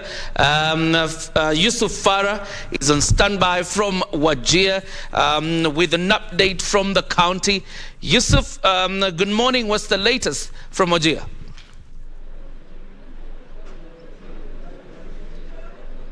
Well, indeed, a very good morning to you, John Jacob Giore, back there at the Broadcasting House. I am at the Wajir South Constituency Tallying Centre, and it's been quite a beehive of activities here for the past 48 hours, because this is where we were receiving the ballot papers from the respective polling stations, 162 to be specific, and they've been coming in. The tallying has been done, and right about now, the presidential tally has been completed, and I'd just like to bring our viewers up to speed with the numbers for the provisional presidential tally, and the number of registered voters here is 58,077, and we have ODM leader Raila Odinga leading with 19,847, followed by UDA's William Ruto, who has garnered 14,762. He's followed by Professor George Wajakoya of Roots Party, who has garnered 162 votes. And then we have Agano Party leader David Mori, who gathered 43 votes. So these are the numbers that have come in as far as the presidential tally is concerned. Of course, the IT team is working to get the numbers for the rest of the candidates. Remember, they are vying for different elective seats, and they're seeking to get the votes from the 58,077 candidates. For the presidential, however, there has been 321 rejected ballots, and the valid votes that stand are at 34,814. So of course, we do urge our viewers to stay on KBC Channel 1 as we bring the numbers as they stream in from here at Wajir South Constituency Tallying Centre. We will be able to bring them to you back at home. But for now, let me bring you back to the studio with John Jacob Kiore. Good morning. Thank you very much, Yusuf Farah from Wajir County. We will be coming back to you later, obviously, for an update on what is happening in Wajir. Let's bring it back to studio to talk about this election. Wakili, throwing this to you because there's been an allegation, and it's documented by the Jubilee Party yesterday. The Secretary General, Jeremiah Kioni, made quite some claims that they were rigged out of their positions in Mount Kenya in one way or another, and it's documented in that letter. My question to you is, at this point, within this window, what recourse exists for parties or candidates who think they were rigged out? Thank you, Kioria, and I think to the benefit of all candidates, because I'm sure they are having the same question as to what remedy do they have in the event they feel aggrieved by the decisions of the IBC officials. And you see, Kioria, if you have a dispute or you have a complaint, you must give evidence. You must provide evidence. And currently, what the IBC can do is to, if you raise a complaint before the IBC, before the declaration of the results, what they can do is to order retallying. Yeah? But now the problem is, some people are raising issues of maybe you are saying my agents were kicked out in the polling station. I need the entire process to be repeated again. At this point, it is not possible, to be honest. Because at the point where the voting was being done, 6 to 5 p.m., if you had issues at that point, you had the duty to promptly take those issues to the ROs and the POs. So if you did not do that at that point, then you can't later complain and say, I want the election to be repeated. But if it is issues now, because currently what we are dealing with is issues of tallying. Issues of voting are overtaken by events. Yeah. Now it is issues of tallying. Yeah. Yeah. But if you have any issues with how the voting was done, perhaps maybe you have evidence of bribery, or you have evidence of, because in some areas some candidates were saying IBC officials, yeah, were actually collaborating with some candidates, yeah, to do the rigging. The question is, do you have evidence to prove that? Because now that is now subject to a petition. Yeah. At this point, what IBC can do in their powers now, because petitions. When you look at the Elections Act, yeah, Section 74 of the Elections Act, where now the IBC has the power to hear some disputes. That is before election. Those disputes are normally nomination disputes. After election, IBC, after doing their job, they have no other power to make any other decision. The powers they have now is to maybe order recount or to tally again, yeah. But once the declaration form is given to the successful candidate, then the work of the IBC ends there. And now you have to take your petition to court. And the Act is very clear that after the elections, every aggrieved petition has to launch it immediately after the declaration, and then now the same will be determined within 6 months. So the issues of those candidates, the likes of Jeremiah Kioni, I think those are potential petitions. At this point, IBC have washed their hands, they have done their job. Yeah. So those are potential petitions against the IBC and the candidates who have been declared as winners. All right. Okay. Yes. So there's some areas, for example, Mombasa and Kakamega, where the elected positions did not take place. That is the governor's seat and other parts of the country. So simply for the benefit of Mwananchi, now that the final results is within the 7-day timeline, can these elections be held outside the 7-day window period? As you know, Chebukati can say that these elections will be done probably in end of August, or particular date in November or even December. Actually, Victor and Kioria, what happens if an election in a certain area or certain position is postponed? Then the IBC is given 6 months. I mean, is given 60 days. 60 days, that is 2 months. Yeah, that's 2 months. Okay. 60 days to conduct the election. Yeah, so that is outside after these 7 days, and they declare everything. Then now after that they'll put a gazette and indicate the dates within those 60 days when the elections in those areas will be conducted. Yes, so it will not be within these 7 days for the verification of the presidential results. Now that will be another election, because it has happened actually in several areas, even constituencies. Apart from now, Mombasa, Kakamega, I think I heard of Sotik, then there's even Kitui Rural, and several other even wards where they were not done. Yeah, so those will be fresh elections, which now IBC will do within 2 months. But do they still enjoy absolute privilege, the governors, the MPs in their respective jurisdictions? I think that's a very good question. Just like the president. Yes. The governors, like in Mombasa now, us and Joho, as we await for the election of the new governor, will not have absolute privilege. Okay. Actually, they can't even hire or fire at this point. It's just like the president.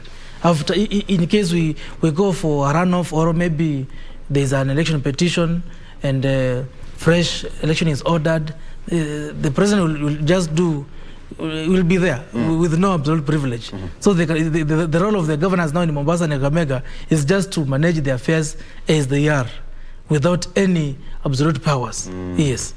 Okay. It will be like a transition period, actually. Yes. Yes. Good. With this election, there's no doubt, Wakili, that this is an election that is too close to call. The candidates, particularly the two leading candidates, are neck to neck, if you were to say so. There are those toying with the idea that maybe a grand coalition government would suffice in a situation like this one. You know, Kioria, a grand coalition depends on the circumstance.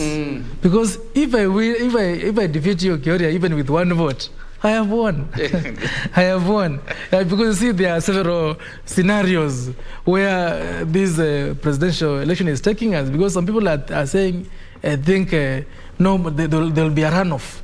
because you see, looking at how the results are coming in, and clearly how they are neck to neck, yeah, you find a situation whereby none of them may attain 50% plus one.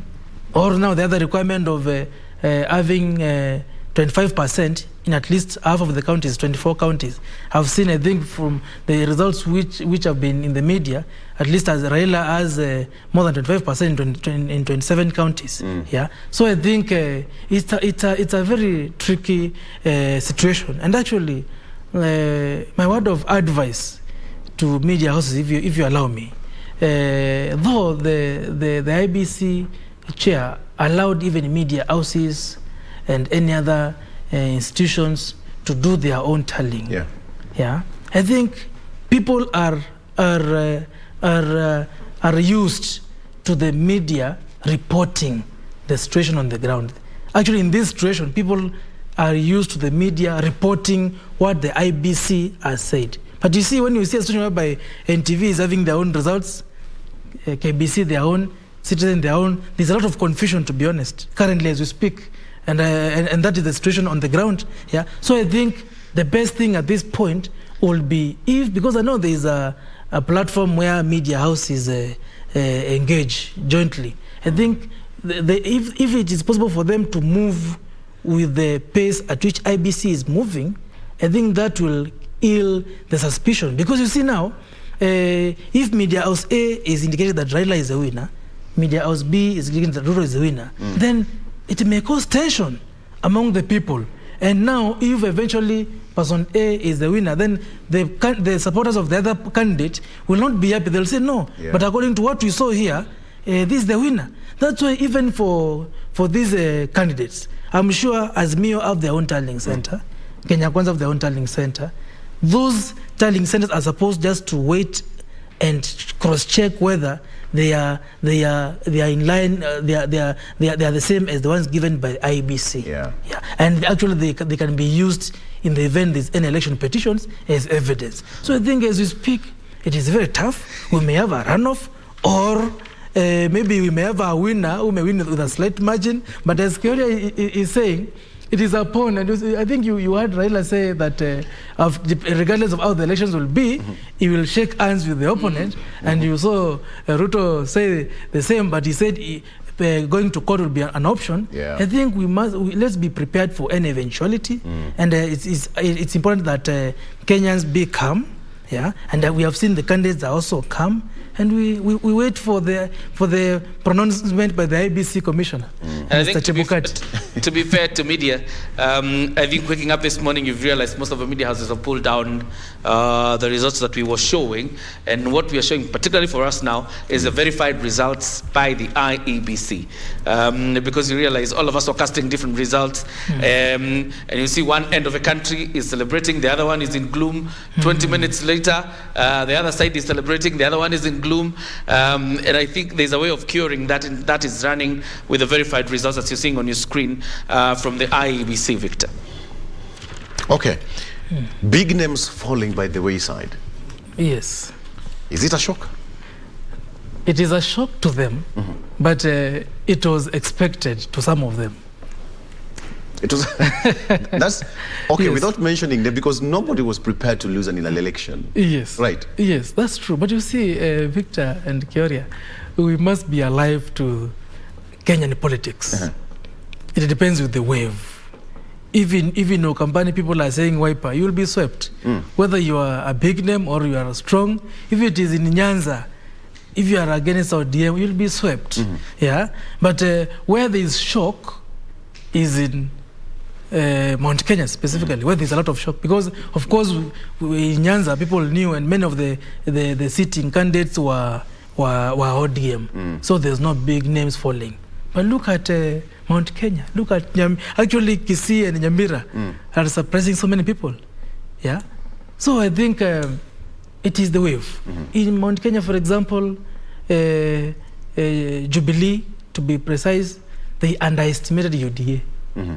And of course, you have heard of those statements that saying, oh, you can't buy a Kikuyu. But I think we have seen that the Kikuyus were so determined to be in Kenya Kwanza. They were so determined. And I think they have shown it.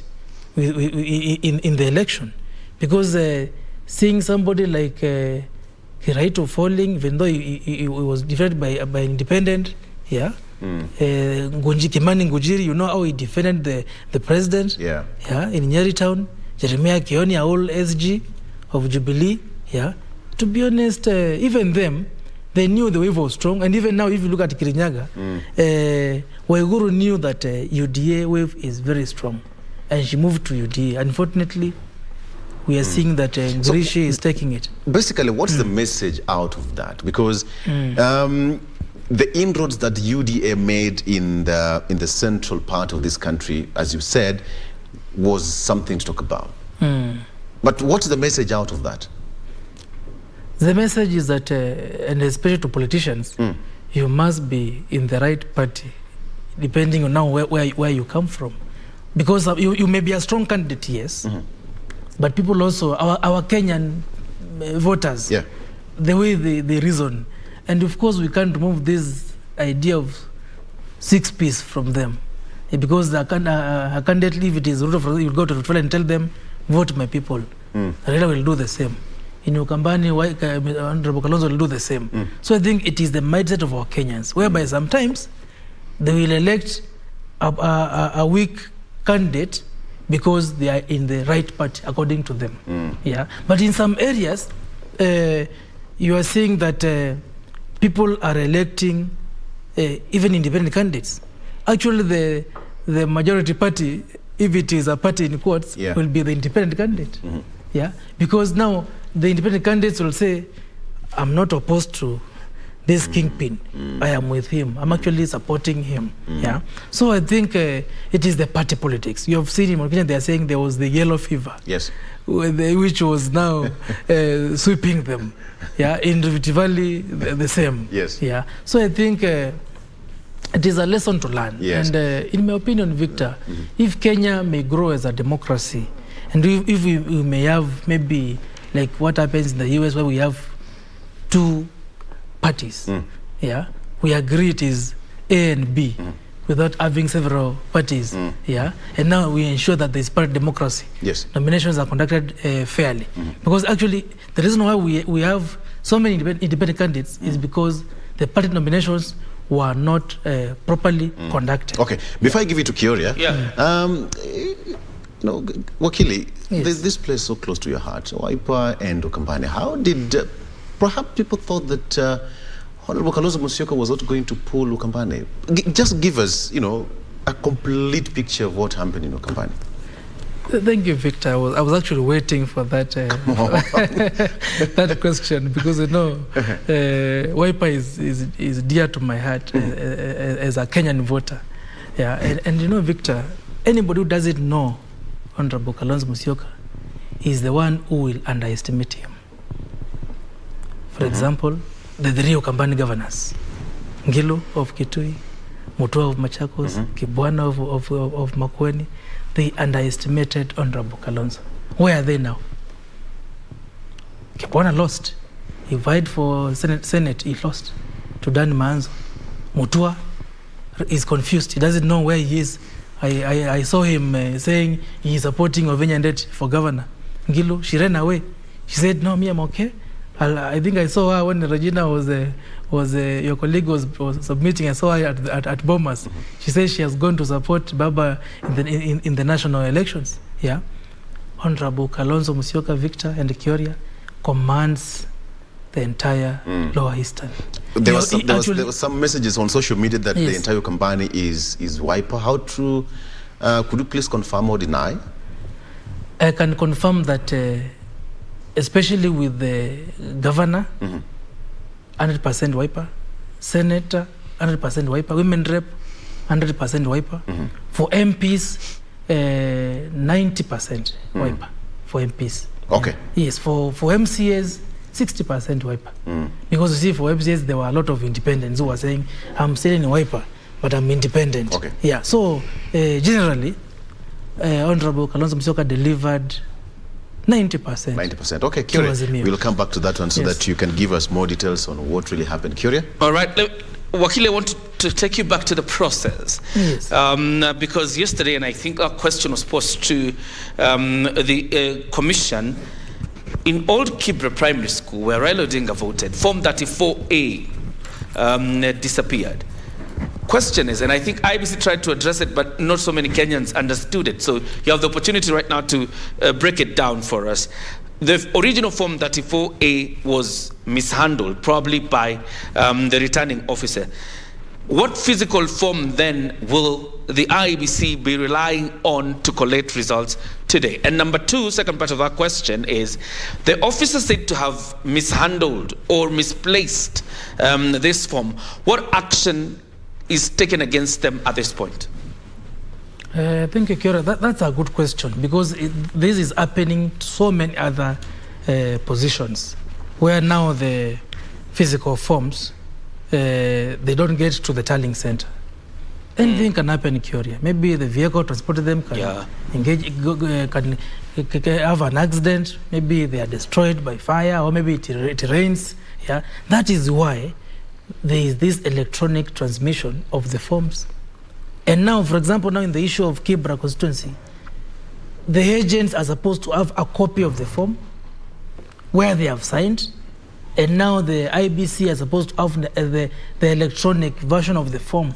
So where there's no physical form, now it becomes the work of the agents and the IBC officials to confirm the electronic one, whether it is the genuine one. If there are issues, of course, because there's no way we can have another election to get another Form 34A, then that becomes an election petition. But now this becomes now the role of the returning officer and the party agents to agree. They have to agree. If they fail to agree, IBC automatically will adopt their electronic version of the Form 34A. That is what will happen. All right. Yes. The action that will be taken against the official who misplaced, and it is not just happening in Old Kibra. I think even in Moya constituency, something like that has happened. So what action is taken against such an official? Some actions may be civil, others may be criminal. Because if the IBC official, for example, is bribed by a candidate and there's evidence to that effect, or maybe genuinely they misplace, or the form is destroyed without their knowledge or without their control, then it is now the discretion of the IBC to impose disciplinary measures upon them. Yeah. But now, if IBC does not do that, they don't even put any disciplinary measures upon those officials, then now those officials become witnesses. They can actually become respondents in the petition.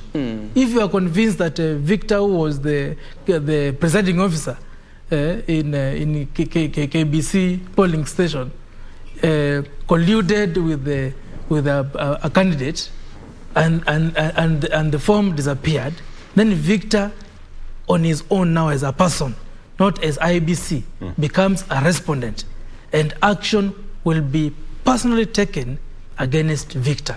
All right. Not against the entire commission. All right. Yes. Before I hand it back to Victor, still on the same, because particularly in a constituency like Moya, for example, in Kirinyaga County, and these are allegations, so I want us to deal with them as allegations, that the returning officer for Moya constituency, for example, is nowhere to be seen. So what happens in such a situation? In such a situation, Kioria, you know, the returning officers and even clerks and presiding officers, they are IBC officials. So, and of course, they have their engagement with IBC commission.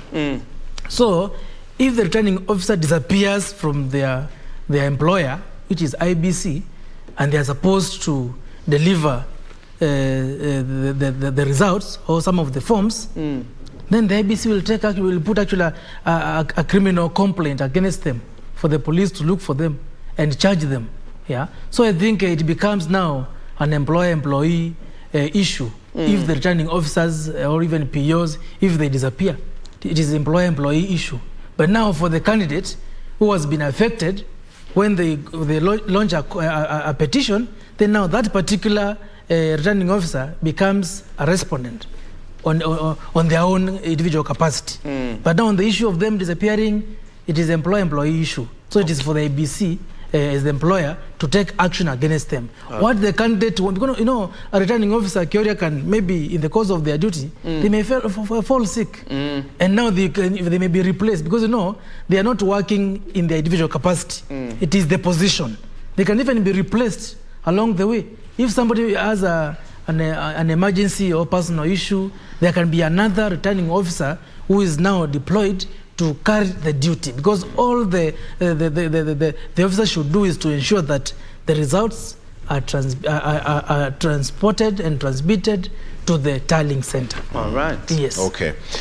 The picture you're seeing on your screen, those are live pictures from the Bomas of Kenya, where full attention will be, full focus will be on today as the different returning officers will be submitting Form 34Bs on the second day of tallying at the Bomas of Kenya. It's a big half of activity, and according to what Regina said earlier on, it's a tedious process, and most people had to burn the midnight oil. People traveling far and wide, as far as Mandera, Lamu, name it, to the National Tallying Center for verification processes. And remember, this is where now Chebukati will have to verify all the forms brought at the National Tallying Center before they're displayed on the screen. Yes. And according to them, at this particular point, Chebukati cannot alter anything on the paper, right? No, he cannot. Because after the forms have been verified, then the presidential agent at the tallying center will sign against them.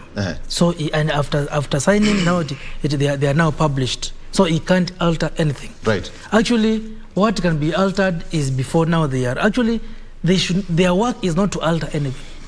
The IEBC. Yes, even Chebukati, their duty is just to check, the way your colleague said, Regina, where there are human errors only. If, for example, the soft copy which came, you saw 14, and it's supposed to be 114. Now you look at the physical one, the original one. Those are the things which now they will correct, but they will not correct anything at all in the Form 34A. They will not correct anything. They will not amend anything. They are supposed to just look at it, verify, post, publish. So what is this human error? Is it limited to certain areas in the form? No, human error is only on what you see. If, for example, in Kibra constituency, or let's use KBC. For example, the total tally is 34. Yes. That's an example. Yes. And there's another one saying 24. That's a human error. No, not another one. They are verifying the electronic form and the physical form, not a different form.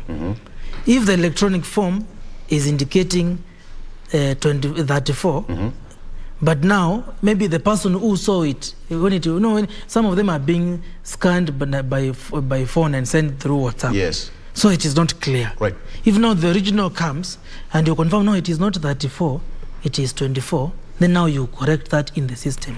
Okay. You feed in. Actually, the reason why they are asking for the electronic form, because initially before, Victor, you remember, everything was manual. So the tallying began after the forms physically arrive at the tallying center. That is when verification used to start. But now, to ensure efficiency, we have the electronic one and the physical one, just to cross-check, to confirm. But Chebukati cannot change anything. Even their work is just to verify. These are the results, because the results, Victor, according to the law, is declared in the polling station, they are final. Yeah. They are final at that point. Tell me something, Wakili, Yes. because there's a unique situation, for example, that can crop up. For example, let's say John Jacob Kioria gets 191 votes in this polling station called KBC. Victor Olo gets about 20, Zipporah gets 5, and Mary gets 2. And my agents sign against this form, so does Olo's and everybody's agent sign. So it is the presiding officer now has to sign. And somewhere in the middle, because probably of compromise, as he takes the picture, he adjusts this one from 91. It looks like 991. Takes the photo, it is transmitted into the portal. Yet, the number of voters who are supposed to vote in a polling station are 700. So this one candidate has already, his results have been entered as 991. Now plus another 20, plus another 5, plus 2, that goes way above the 700 votes that were in a polling station. Are you saying then that the IEBC chairperson cannot flag out such inconsistencies, that his work is just to tally the votes and say, there is what is in this image, there is what is in this physical form, so we count them as they are? Kyoria, that's a very interesting situation which you have given us, and actually it is happening in some areas. But remember, at the polling station, we have the party agents or the candidate agents. If the results for Kyoria was 191 and your agent took a photo of that form, yeah, and now, as you have said, the presiding officer, the form which he or she is transmitting to the tallying center, they edit, yeah, and maybe put, as you've said, 991, for example, and sent. Now it is the duty of the returning officer and the agents at the tallying center to verify, yeah. Now, if this form comes and clearly you can see it is edited, the 1 and the 9, you can clearly see, yeah. And now we look at the evidence given by the party agents, where they are saying no, what the original form is this one. We have a copy. We have a copy. Then now, in such a situation, IBC will have, the returning officer will have a discretion, because their duty is to verify what is in the form, the electronic form is the same result in the physical form. All right. Yeah, and that's why, Kyoria, these forms after, and I think it's very important for the candidates to know this, after tallying, these forms are put in a box and sealed. So the question is, at what point will the PO change? So it means, as Kyoria said, some people failed to kulinda kura. So the agents must do their job. Lazima walinda kura, whereby they have to be alert and make sure that the form which they have signed is the form which has been inserted, yeah, in the box and sealed. Or rather, because sometimes they give those envelopes, it is put in the envelope and sealed. And now it should be transported to the tallying center as it is. But now, Kyoria, if along the way something happens, you know, anything can, because I heard in some situations, Victor, some presiding officers, instead of using the official vehicle to transport the materials, are using their personal vehicles. Some even being transported by some candidates. Uko mashinani, if you go there, you'll see very funny situations. Yeah, so maybe along the way, something happens. But remember, Kyoria, that this form is transmitted, is sent to the RO while the PO is at the polling station. So the PO will take a photo there in the presence of the agents, and now transmit it to the RO. So that means what will be in the electronic version will be the same as what the party agents have. So now the difference will be on the physical one. If they change the physical one along the way, then now, and of course, if the electronic version indicates 191, as you have said, and the party agents also have the same version, then that electronic version will carry the day. Because it will mean the physical one was tampered with. Curia? Absolutely. The pictures on your screen, they have disappeared a bit, but we'll be putting them up again. The results from Wajir constituency, the returning officer there is about to announce the results, and we'll be heading there in a bit. But coming back to you, Wakili, before we throw it to Victor, something gets me wondering. In a clear process as this, like you have explained, even in terms of verification, because it's quite a clear and watertight process, as you explain. How then, if you go to court, how then will you dispense with the burden of proof in issues of rigging? Because you allege rigging, how then will you dispense with the burden of proof if this process appears this watertight?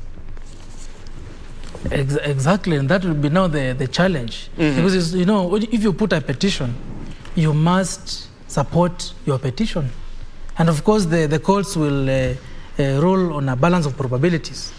And like, you know, in criminal cases, where you have to prove beyond reasonable doubt in criminal cases. But these are a civil case. It's an election petition. So the court, you know, the court is a defender of human rights. And the court ensures justice. Yeah? And the court will look at the balance of probabilities. If you allege that there was rigging, anybody can say, no, nobody accepts loss. Yeah, apart from a few like Nixon Correll who have conceded. Yeah, everybody who says I was rigged out, I was about to win, my agents were thrown away. So if you go to court, and this is my professional advice to all potential petitioners, yes, you must gather your evidence. Even some of them who are calling me, I'm telling them, please gather your evidence, and then now let us discuss after declaration of the results. Okay. Because as a lawyer, I have to look at the evidence you have and advise you accordingly. If I can see you don't have evidence at all, then why should I advise you to waste your time in going to court? Because you'll be given cost of that particular petition. So what the petitioner should do is to gather evidence. If you have seen elements of rigging, and of course rigging can be done by the candidates or even election officials, because I've heard in some polling stations, some clerks were giving 2 ballot papers to supporters of certain candidates. The question is, do you have evidence for that? And remember, Curia, if you are given 2 ballot papers and the agents are there kulinda kura, as you insert them in the box, there's no way you can insert them separately. It means you will stuff them together. So now, during tallying, it is the work of your agents. Your agents should have said, no, these are stuffed and they are removed. They are not counted. So now, if your agents did not linda kura yako, and of course, you have no evidence to show that this clerk gave 2 ballot papers, unless you take a photo, or maybe those clerks confess, or maybe the voter confesses, and you have no evidence, then you have no case. Okay. Yeah? But issues of bribery, you say somebody bribed supporters, and you take photos, that's good evidence. But you can't just say, my agents were chased away by the PO, and that's why the votes were stuffed. Where is the evidence? You need to have complained to the PO, even have evidence that your supporters were chased away. And of course, in some situations, Curia and Victor, it may be difficult to give enough evidence. So now it becomes the discretion of the court to look at the case, and every case is different. It becomes the discretion of the court to now make a decision on a balance of probabilities. Because the court, if you bring the witnesses to testify, maybe the PO or the clerk, and they are cross-examined, and of course they do that on oath, you can be able to identify this person is telling the truth. Because some of the situations, it is now for the petitioners to cross-examine the IBC officials. Yeah. Because in many situations, they have no evidence at all. In many situations, they have no evidence at all. But now it is a duty of IBC to ensure credible elections. And that's why you'll find many IBC officials on the dock giving evidence. So now, the court will have a tough job of now making a decision on a balance of probabilities. Because everybody will say, I was rigged out. I was rigged out. The question is, how? Can you prove? But as we speak, Kyoria and Victor, IBC have tried. And actually, when I was advising because Wiper Democratic Movement is my client, I advised them to be guided by Section 30, subsection 2 of the Elections Act, and allow every party candidate to have their own agent. Because ordinarily, Kyoria, it is parties themselves or independent candidates who give agents. Ordinarily, that is what happens. Yes. But now, to ensure that the votes are properly guarded, I even advised my client, we wrote to IBC. We asked for their opinion because we told them that we want because Section 30, subsection 2 of the Elections Act provides that, if we go to subsection 1, it provides that a party or independent candidate may appoint agents to the polling stations. Then subsection 2 says, if the party does not appoint agents, then individual candidates can appoint their own agents. And it is upon that subsection where I advised my client, all Wiper candidates, to have their own agents. And in some situations, the rooms were even small and full of agents. But it is the right of those candidates to have their agents there. And actually, the POs did not chase away agents. But in some situations, the POs chased away party agents. Now it is upon the candidate to prove that this agent was properly appointed, because some of them does not know the procedure of appointing an agent. I tried to advise them, but some could not even follow the advice strictly. So if you do not properly appoint your agent, and remember the elections regulations provide that the party agents must be submitted 14 days. But now for individual candidates agents, they must be submitted with 48 hours to the election. If you submit your list past the deadline, for candidates it's 48 hours, maybe you submit now a day before, then automatically the PO will be justified in not admitting those agents in the polling station. So, but now, if you submitted your list of agents on time and they are chased away and you go to court, you can say, my agents, because you have the right to agents. They are the complainant will have a good case in court. And actually the court may order elections in those areas. And to be honest, we may have actually several by-elections. In this election? In this election. We may have several. Believe you me, Victor. Because now, with the opportunity given to candidates by the IBC, and I commend the chair for the good job, of ensuring that, of allowing candidates to have their own, because we wrote to them and they allowed, because now the IBC can even say no. Because as much as we have the Elections Act, the Constitution is supreme. They can quote the Constitution and say no, just party agents, but they allowed.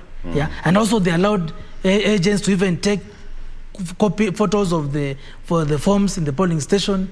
I think they did their job, but now the other officials, maybe the clerks or the POs, may be compromised. And that is the reality. If somebody has a genuine complaint, let them take those complaints to the court. And according, if you look at the Elections Act, Section 75, if it is governor, for example, you take to the High Court, the nearest High Court. If it is MCA, resident magistrate courts. If it is MP, senator, we may drive to the High Court. Of course, presidential, Supreme Court. So the judiciary is there also to ensure that the political right of every Kenyan is safeguarded. Okay. Yes. Wakili, something quite, not so similar to what we'll be talking about, the legal matter now.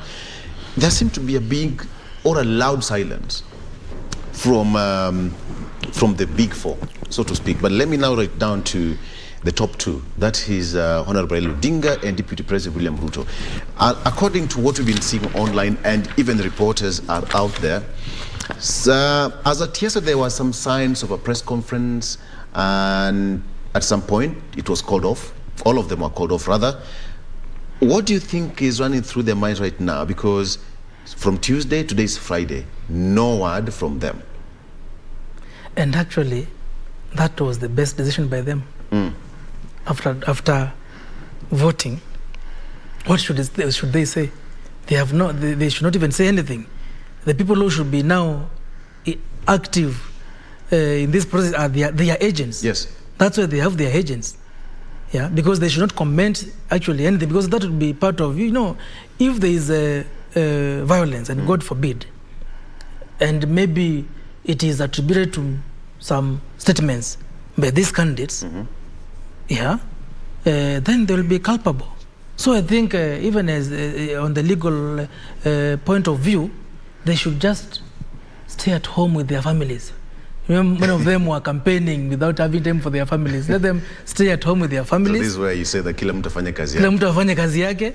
Let the agents do their job. But of course, Victor and Kyoria, don't expect the candidates to be sleeping. They are actually even working much harder. They're working from home. They're working from home. No, this COVID, they're working from home. Because you see now, and of course I saw the preparations by Azimio to have their conference. And even UDA side. And UDA side, actually I saw at the Asula's mansion and at the KCC for the Azimio, I saw they had prepared. Of course they are waiting to hear what, remember Chebukati was to address the nation yesterday at 4. Yeah. They are waiting, maybe they wanted to react. Because when the chair makes a formal address, then there is something which can also be responded to by candidates. Because remember, he is the returning officer for the presidential election. So the big silence is good. It means they are working. What is more important is for the candidates, especially now the top two, because already we know it is either Raila or Ruto. That one we know. Yeah, so it is upon them now to ensure that their agents are doing a good job, and monitor from wherever they are.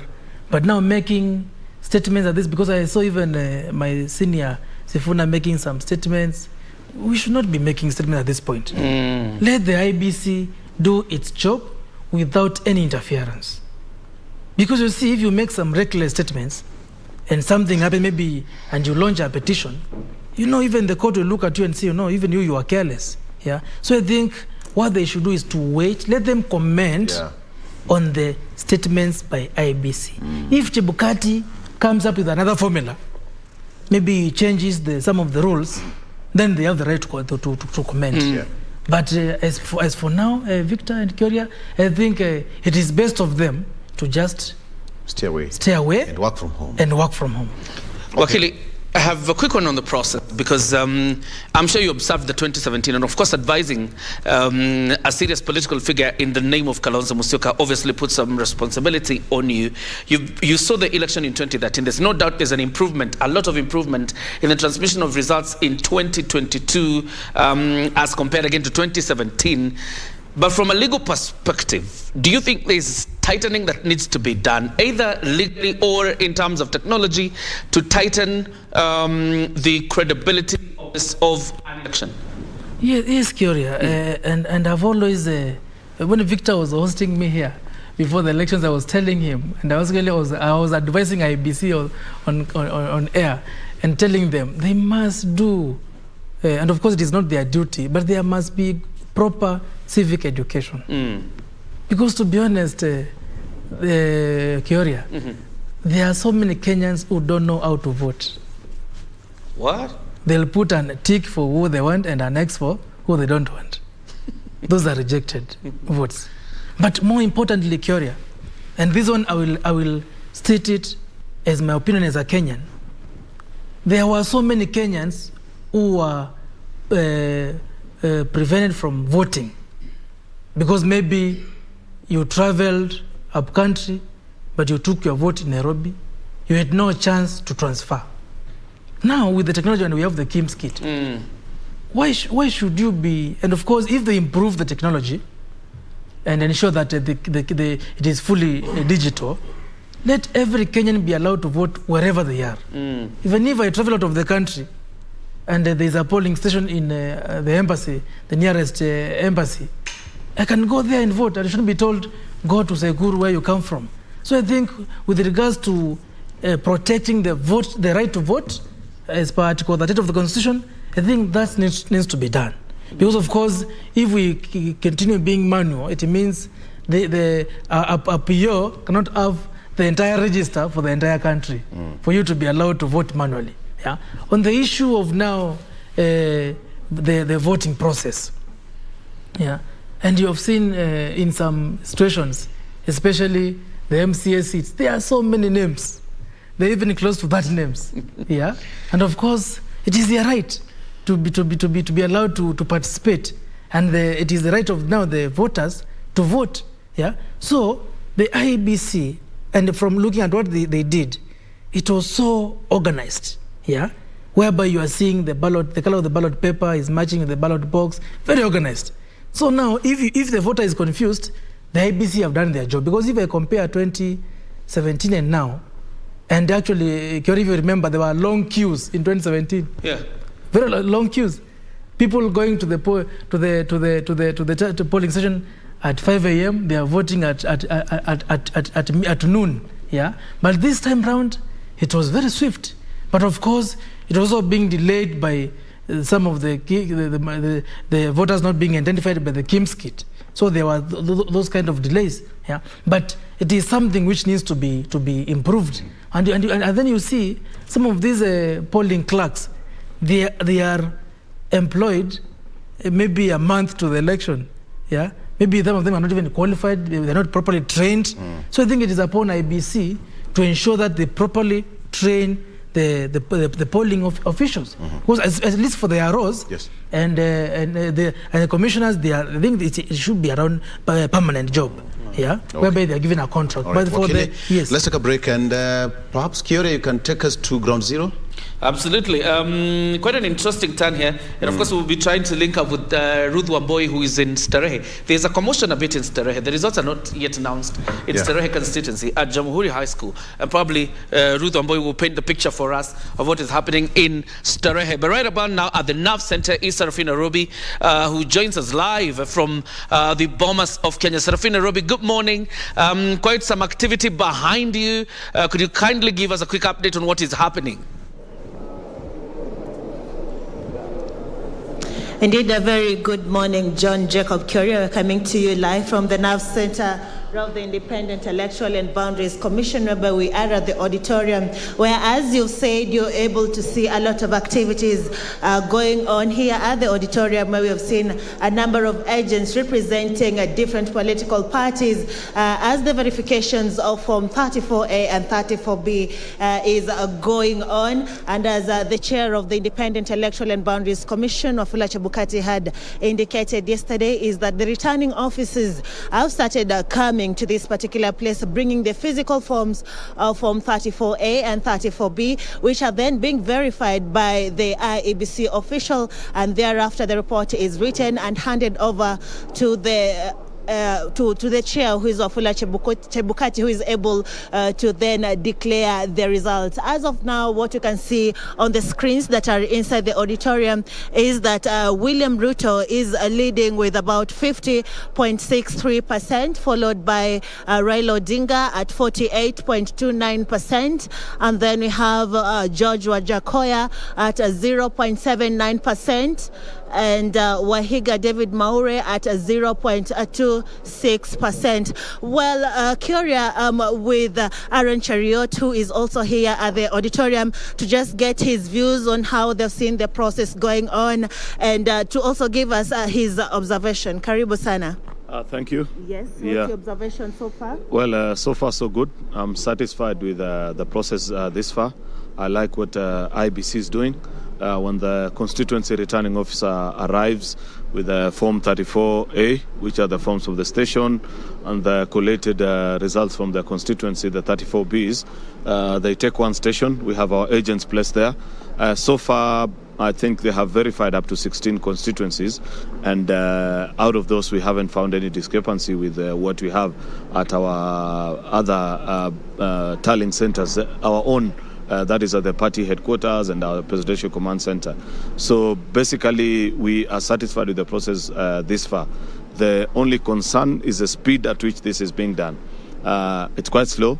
IBC have promised us that this morning, you can see there are about, I think, 7 or 8 workstations. They have said they want to increase them to 12 so that the work can move in a bit faster.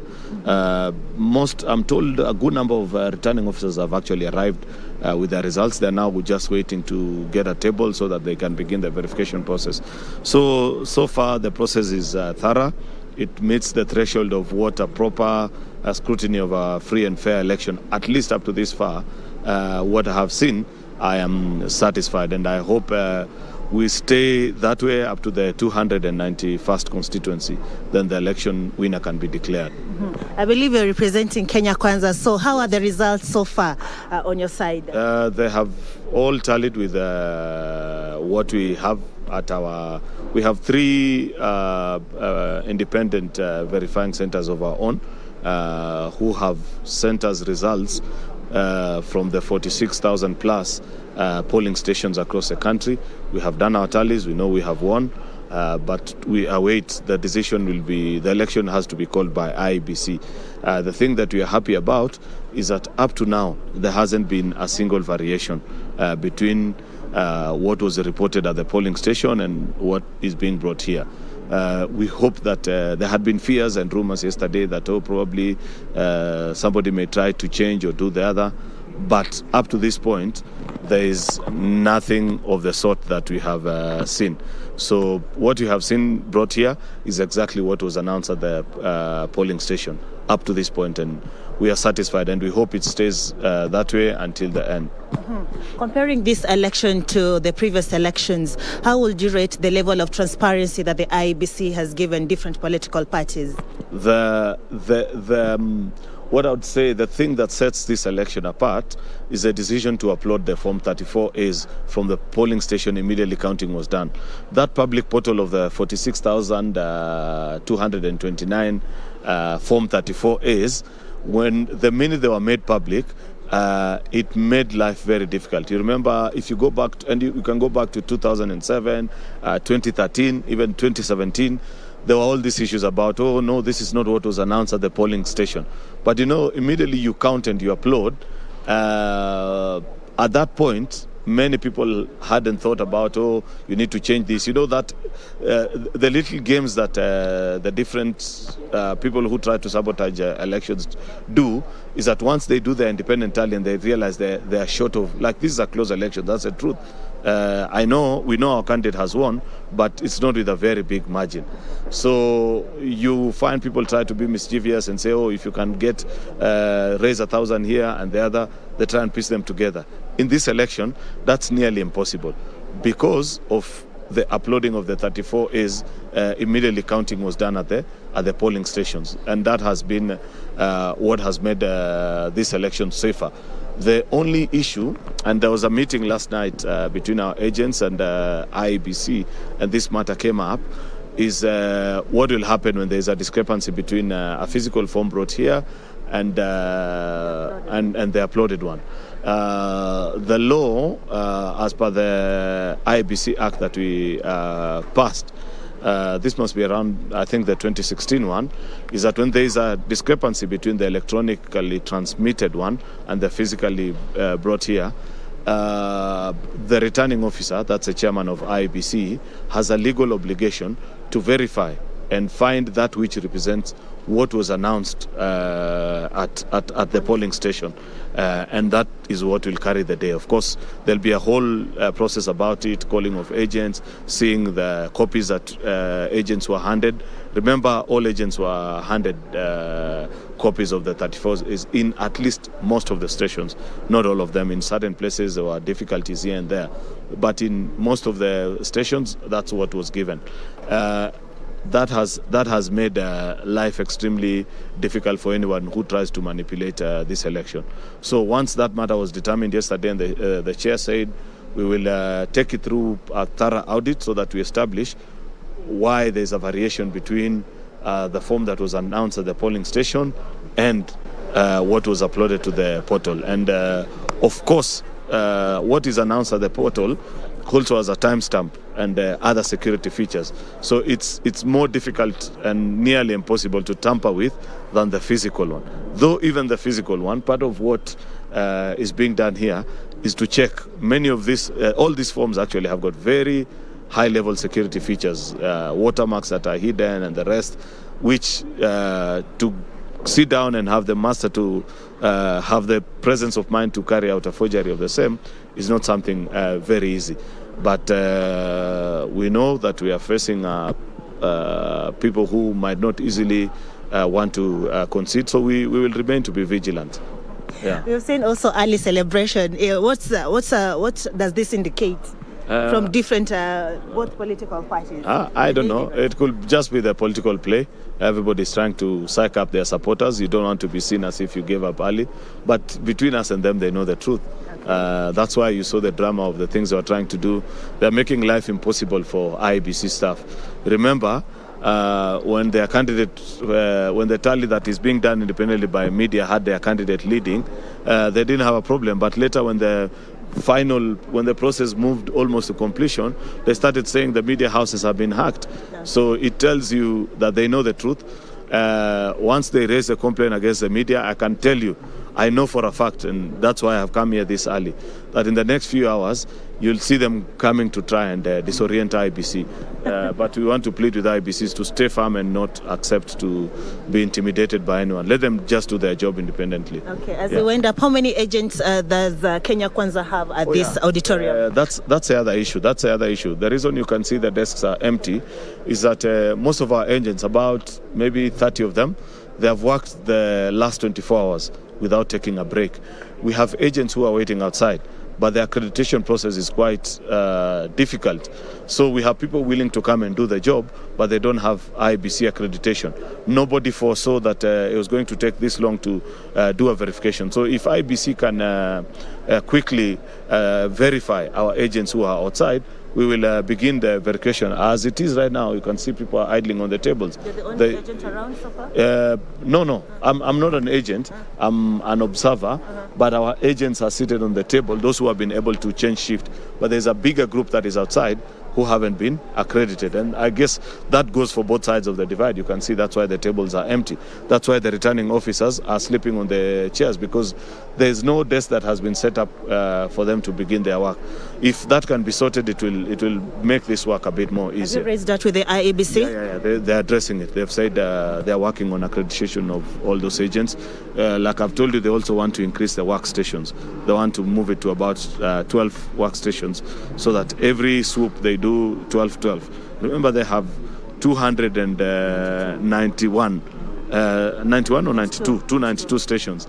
And as we speak, they have done only 12. So there's a whole 280.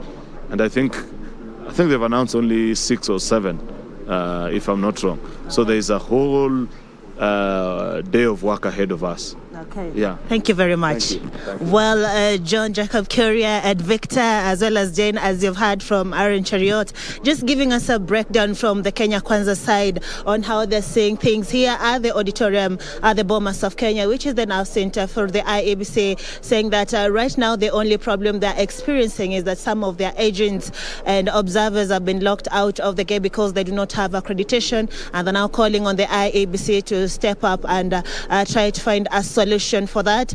As we had shown you the pictures here at the auditorium, is that we are able to see a couple of IEBC officials already here at the main center where they're supposed to be in order to verify the forms 34A and 34B, as some of the returning officers have already arrived even as of yesterday, and we continue to await to get now the official communication from the chair, who is Wafula Chebukati, to get to understand how many constituencies have already, how many returning officers from a different constituency have been able to arrive at this particular place, and how many of those Form 34A and 34B have been able to be verified. As I had told you earlier on, is from the screens here at the Bomas of Kenya, is that we are able to see that William Ruto is leading with a 50.63%, followed by Raila Odinga at 48.29%, and then George Wajakoya at 0.79% and Wahiga David Maure at 0.26%. Well, we'll continue to follow up on the updates that are being put on the display screens and we'll be able to update you as we await for the chair of Wafula Chebukati and the other commissioners to come and address us. Back to you, Curia. Good one. You've talked to Aaron Cheriot of Kenya Kwanza. I see Paul Mwangi behind you. Probably at a link later, you can try also get Paul Mwangi to speak to us also about the process and how they think the process is faring. If it is possible now, but of course I see he's a little bit far. It is not possible to get him, but probably later you can get him. But as I let you go, Sarafina, looking at the process, because you're witnessing what is ongoing, how do you estimate, or when do you estimate this process will end, in your own estimation?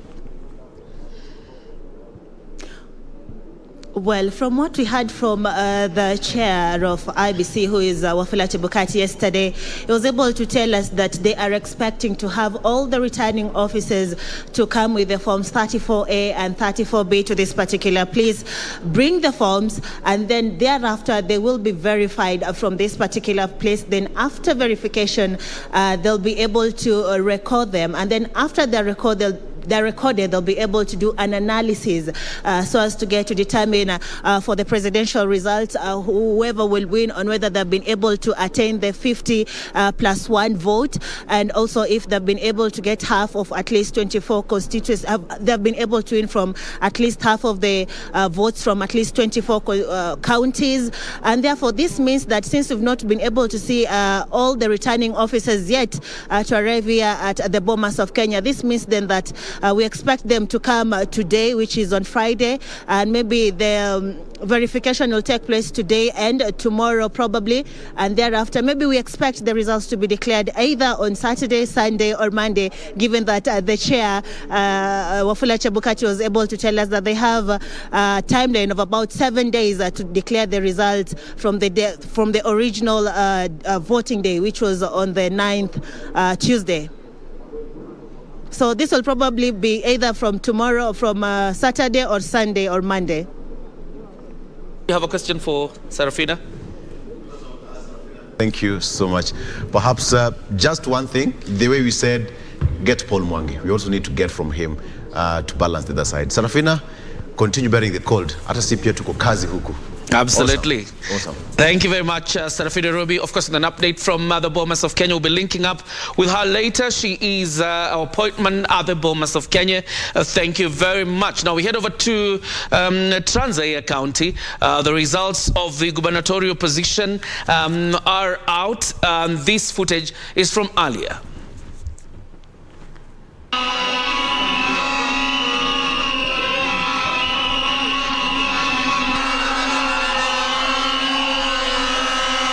The powers conferred to me by the Constitution of Kenya, I want to hereby declare that George Natembea of ID number 10857919 has been duly elected as the county governor for Trans Nzoia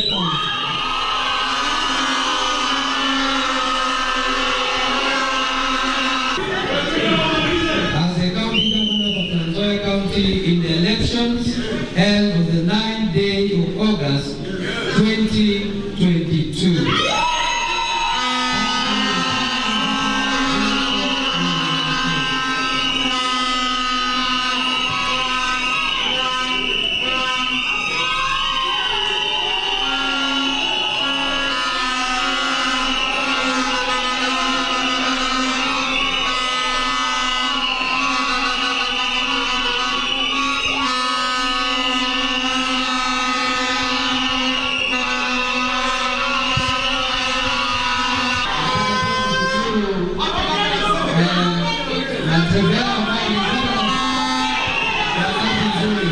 Kwa hivyo tunatumia kidogo, tupatie tu nafasi kidogo aseme machache.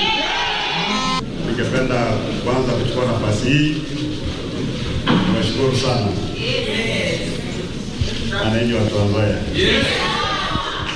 kwa hii heshima ambayo wamenipa nikuwe kiongozi wao kwa miaka mitano ambayo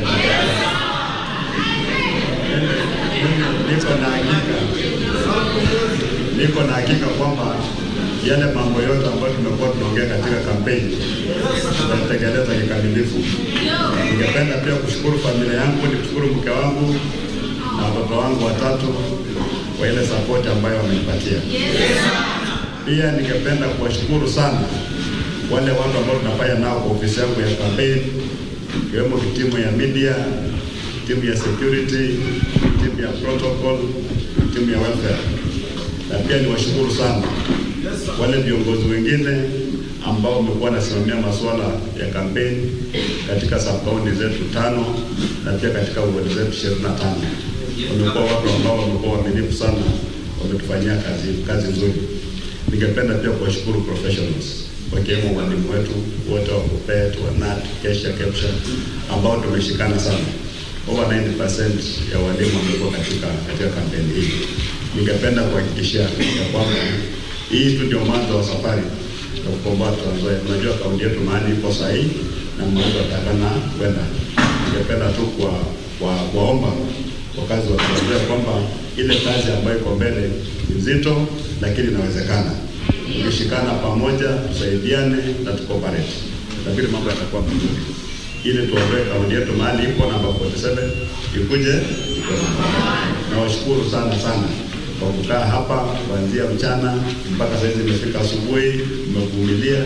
Idhirisho kamili kwamba natembea bila amesema yeye ni project wananchi, kweli ni project wananchi.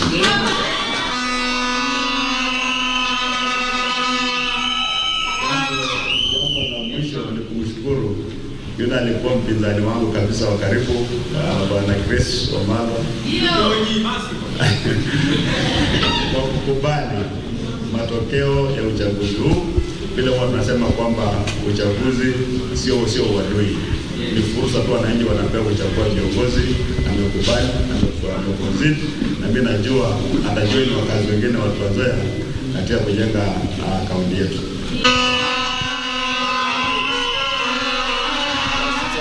George Natembeya, he is the former regional commissioner for Rift Valley, now will be at the helm of affairs in Trans Nzoia County as the governor elected on a DAP Kenya party, trouncing Chris Wamalo of the Ford Kenya party. And it appears like the contest between Eugene Wamalo and Moses Wetangula has been sorted somehow, with Wetangula starting himself a bit in Bungoma and Eugene Wamalo asserting himself in Trans Nzoia, but not quite really, because I understand the senator from Trans Nzoia is from UDA, but that contest appears to have been settled. Victor, over to you.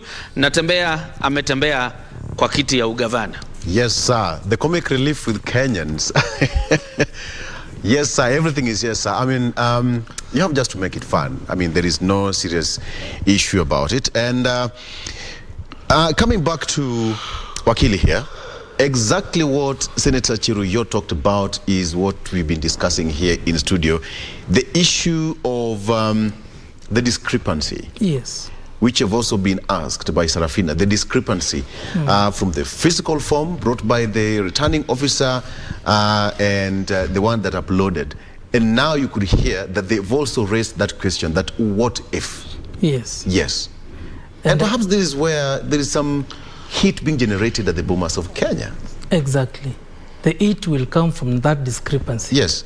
Because if things go as they're supposed to be, there should be no discrepancy. But listening to my senior, Senator Cheriot, and he has quoted the law very well, is that with the security features which have been put on those forms, it becomes, and actually that will answer Kioria's issue, which he had about now, what happens if the form that 4A and even the B are interfered with along the way.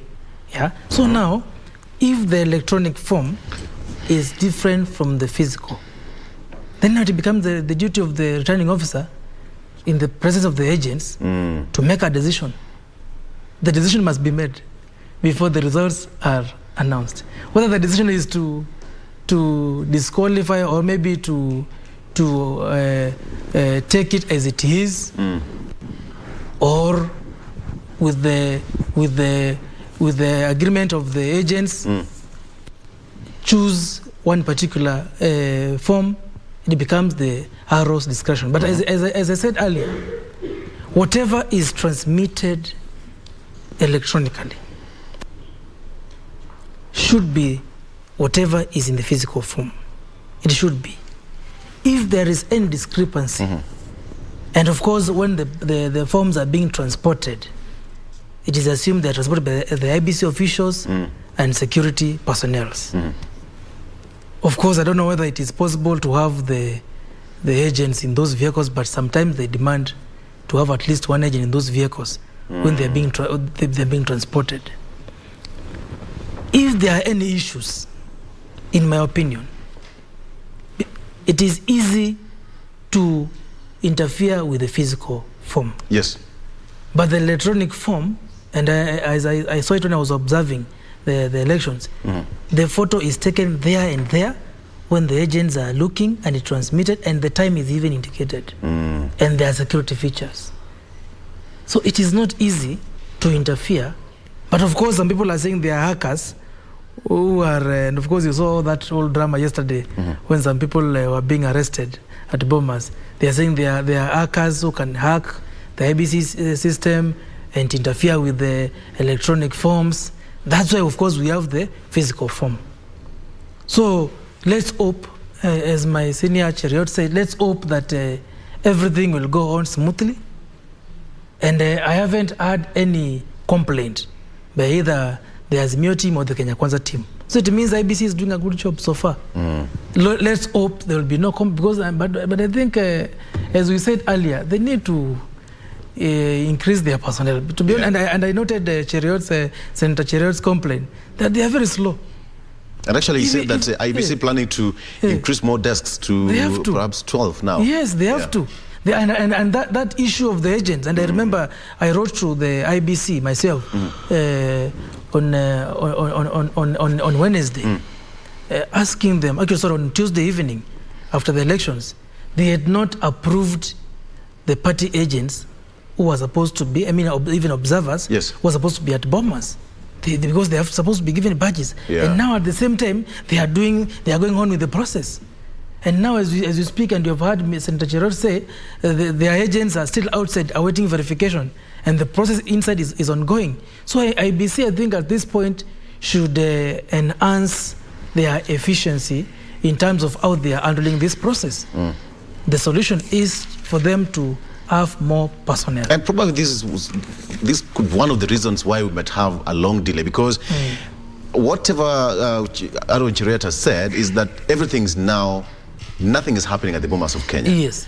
People are sleeping. There are people behind, actually outside the hall, the main auditorium, waiting for accreditation. We are looking at a situation where now we are going to have a rush hour to beat the deadline. That's true. And now that brings me to the question I asked you. So what happens if it spills over past the 7-day period, beating the constitutional deadline? There, I think it will be now a court issue. Let's not predict the worst. Let's not predict the worst. But if that situation arises, I think they can move to court. Though the court and seek more time. The court legally, Victor, the court has no power to extend constitutional deadlines. So what would happen? What would be the probable scenario? Because these are constitutional deadlines. Yes. It's an interesting bit. It's very interesting. Yeah. It's very interesting because now it becomes now a question of, can we have an extra day? But the question is, what did you do with the time you had? That's the question. Okay. What did you do with the time you had? Yeah. But of course, if that situation arises and there are some circumstances, of course, the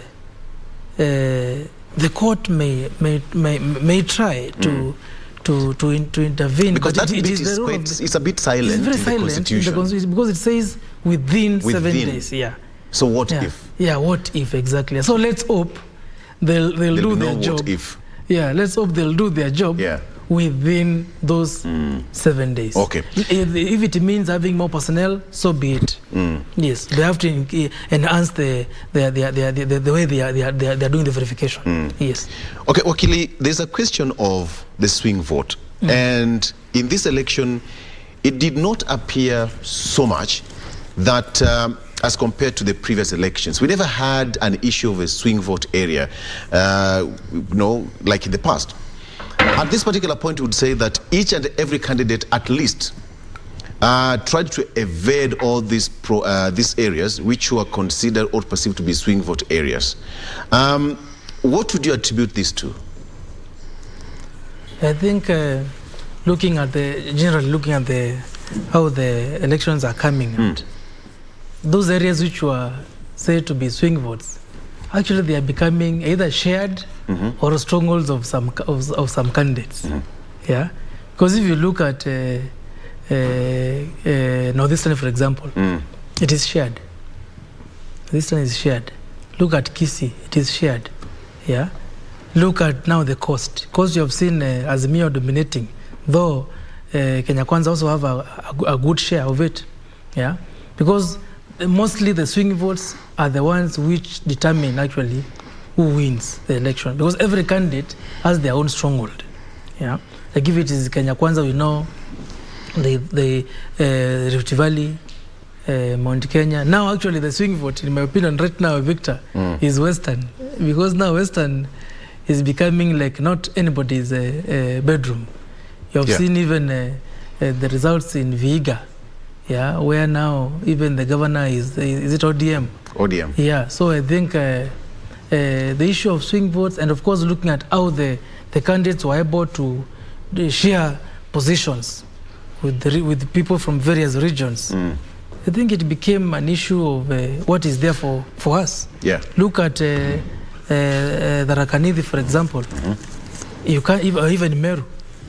Actually, I think they are becoming swing votes. You can't tell whether it is for Azimio or for Kenya Kwanza. Yeah. So I think the way our elections are being done, our people are voting based on what they believe in, and actually people have tried, to exercise their democratic right. And now whoever wins, in my opinion, whether by a small margin, will have won, so long as we ensure that the results as they were at the polling station are the ones which are being declared at the tallying center. Okay. Yes. All right. Kyria? There's a question of posed to Wakil, an interesting one, particularly on if IEBC is unable to declare these results within 7 days, obviously because of the process. As you can see, it is very tedious. And Wakili, you talk about going to court, probably to seek an extension, but probably from where you see it, don't you think then this would precipitate a constitutional crisis? Because the Constitution sets timelines on which even a challenge in the Supreme Court should be filed within how many days? Then the judges have 14 days to listen to it and make a determination. And then with this, and a certain period after the determination, if the win is upheld, when the presidential candidate should be sworn in as the President of the Republic of Kenya. So don't you see a likely precipitation of a constitutional crisis? Yes, Kyria, there will be a constitutional crisis. And as I said earlier, the court have no mandate to extend constitutional deadlines. They can only extend statutory deadlines. Because these deadlines by the Constitution are final. They can only be amended by the people, not even the court. The court is supposed to interpret. So, but in the event that it is not possible to have the results declared within the 7 days, then what does it mean? I think it may mean that we may have to conduct another election. Yeah, because you see, if we say we extend, then now, as Kyria says, it affects everything else. Yeah. So now it is upon the IBC, and they have a constitutional duty to make sure that they adhere to the constitutional deadlines. That's a duty. So they must adhere to it. And I believe Kenyans and ourselves, Kyria and Victor, we should not be worried. I'm sure Chebukati and his team will declare the results by Tuesday. I believe so. But of course, as we have seen, they need to increase their personnel. That one they have to. Yeah. Yes. All right. Victor? We are still continuing with our discussion and our preparation, the announcement. Things are still looking pretty slow at the Bomas of Kenya, as was given to us by Serafina Robi there, and of course Senator Aaron Cheruyot. Things are still happening at the Bomas of Kenya. We are still waiting for more announcement by the chair IEBC, that is Chair Wafula Chebukati, to give us more update on what is the development probably at this particular hour. So far from what you can see on your screen there, nothing much is happening apart from the latest, that is still standing at 695 out of 46,229 polling stations across the country. And from what you can see on your screen there, those are live pictures from the Bomas of Kenya. That is a green stadium, so to speak. It's a green stadium. And a lot of, according to, even from the picture itself, nothing much is happening. There is a lot of, people have relaxed somehow. And even the big podium for Chebukati itself is completely empty. Yeah. Meaning nothing is happening there. So we will be giving you more details as and when we receive them here in studio.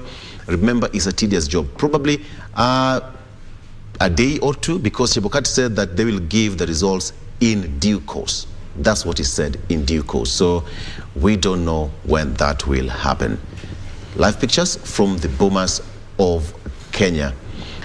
This one is it's trying to calm down the masses, because as the speed at which the social media returning officer were running was even faster. Was even faster than the technology itself. Yes, and you may allow me to comment KBC. Yeah. At least for showing the verified results. Good. Thank you. I think we should. Other media houses should do the same. Let us display. We take the lead. Verify. Yeah, KBC is taking the lead. That's how we promise you. That's where we get everything because, right. To be honest, Victor, the social media returning officers are following what is in the media houses. All of them are run out of bundles, probably. Exactly. Yeah. So I think let media, and I plead with them, because this is causing anxiety among Kenyans. We ensure that they display verified results, because those are the final ones, to avoid unnecessary anxiety. Okay. So yeah, there you have it. We are the place to get the verified results, standing at 695 out of 46,229. There's something Honorable Cheruiyot talked about, 292 instead of 290 constituencies. Plus 2, that would mean prisons and diaspora. Yes, exactly. Okay, okay. Yeah. So which means we are also still waiting for the final result from the diaspora, for us to get the final tally on what it stands. And yes, so, and they are party agents, various party agents, to give what we have on there. All right. The time now is 27 minutes past 9. We've been here since 6 a.m. At this particular point, let's take a break. And of course, we leave you with the graphics on what we have on who are the winners and the losers at this particular break. We'll be right back.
The State House race continues to shape up, and here at KBC Channel 1 we're giving you a 360 degrees coverage, wall-to-wall coverage, an exclusive view into the race as it shapes up, as well as races across the country, including the gubernatorial, the senatorial, the woman rep position, the member of parliament, and the member of the county assembly. We want to head over to Kabete in Kiambu County. Let's listen in of what is happening, what is happening in Kabete. Njenga 653 votes, Njenga Wicks Mwevi 6,057 votes, Thiongo Ede Wamboi 1,297 votes, Wamashukuru James Gidua Kamau 49,400.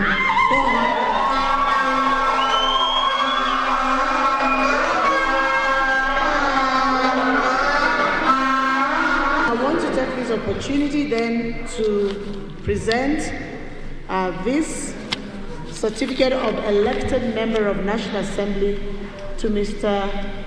Mheshimiwa James Gidua Kamau.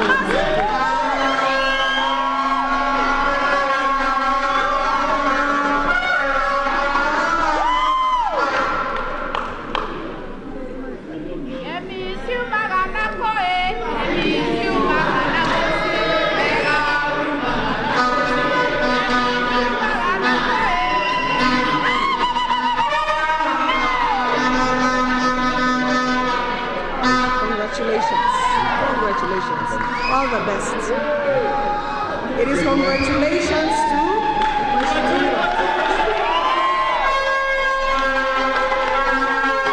Mwenyezi Mungu kwa kunipa nafasi tena ya kuwa mtumishi ya watu wa Kabete. Pia nataka niwashukuru wana Kabete pia kwa kunipa nafasi niweze kuwafanyia kazi kwa zamu ingine ya miaka ingine 5. Nataka pia niwashukuru familia yangu ambao pia imenishikilia, na nishukuru pia wote ambao tumeshirikiana nao katika hii kazi ndio tukaweza kupata hii kiti. Nashukuru tumepiga siasa pamoja, na nataka niwakaribishe katika ofisi yetu tufanye kazi pamoja, tushirikiane kwa umoja. Hiyo mambo ambayo walikuwa wanasema wangependa tufanyie Kabete, wakati ndio huu. Wakuje tuungane mkono tuone tumeweza kubadilisha Kabete yetu. That's Gedua of Schools, what you would say Gedua wa Mashukuru, Member of Parliament for Kabete, getting a second term on a UDA ticket. He was elected in 2017, now has gotten a second term.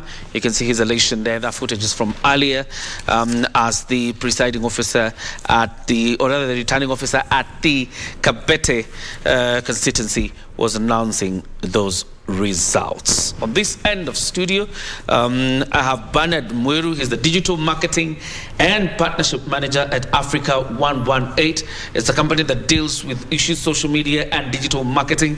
We'll talk to him about what you're seeing on social media and about now. On the other end, Victor Lo is also with Wakili, and we'll be cross-engaging. Let's start with what we're seeing on social media. And first of all, the biggest question would be, can social media be a contributant to a strife?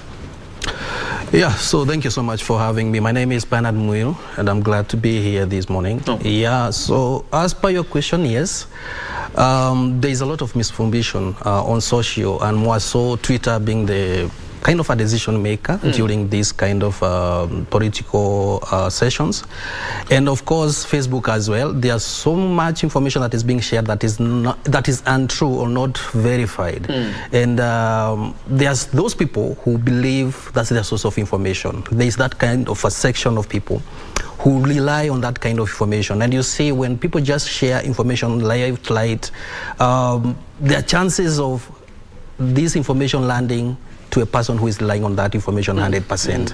And at the end of the day, that person is, this is what I need, this is what I'm gonna go with, this is the winner, this is the loser. Which of course we have seen. There are people who have gone and shared information of someone who won, and when the IBC comes and mentions who won on that area, then someone different.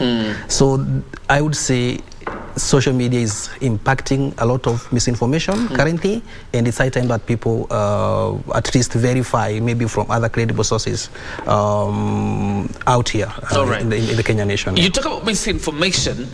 You probably could tell us what misinformation is, and as you tell us about it, tell us what also disinformation is, and in relation to the context of election. Yeah, so as mentioned, I would say misinformation are any uncredible information, or rather uncredible content. Something that is not verified, something that is not verified if it is true or untrue. In terms of misinformation, I think the relationship is similar, but the thing is there's a lot of untrue, unverified kind of information that is being shared on social media. And in terms of how it is impacting the election, people are eager. They want to know who won, who didn't win, and where are we in terms of numbers. We have seen number one, maybe 50%, 48%, 50%, that kind of percentage. But there are people who their source of information is social media. And the people there, they lack maybe the journalistic kind of ethics and skills to rely information. That's what I would say. Is social media, first of all, as you talk about, and we'll talk about verification at some point, but in terms of credibility, can social media be a source of information? To some extent it would, because we have credible sources that are also on social media. There's a page that you can go and it shares the true, or rather the credible information. Whereas there are people out there who are or rather they are kind of influencers per se, that are sharing uncredible information from their sources, who of course maybe they are competitors or people who are vying, and people supporting some of those people who are vying. Yeah. Wakili, as you ventilate into this, and of course let's in Victor Olo. There are parties or agents of political parties who have already called this election to their favor, sometimes even posting numbers. It is an election offense because IBC has already said the only people who can declare or call an election is the institution called IEBC. But it appears like either the IBC's hands are tied, or they just don't want to act. Wakili? Keoria, and I think I've listened to Bernard, I believe, on the issue of social media. And to be honest, there are very many consumers of the social media. And that's why there was the Kenyan Information and Communication Act, which was amended in 2019, and to put some laws to regulate the usage of the social media, and to be specific, WhatsApp and even blogs. Yeah. So I think as much as IBC are requesting social media users to refrain from posting unverified information, it now becomes the role of the Communication Authority of Kenya, and of course in conjunction, because it's a criminal, it becomes a criminal act once you contravene the Kenyan Information and Communication Act of 2019, which now has put laws. If you are a blogger, the act requires that you obtain a license. The information you post must be authentic. But now the problem is there has been non-enforcement of that particular act. That's why very many people are misusing the social media.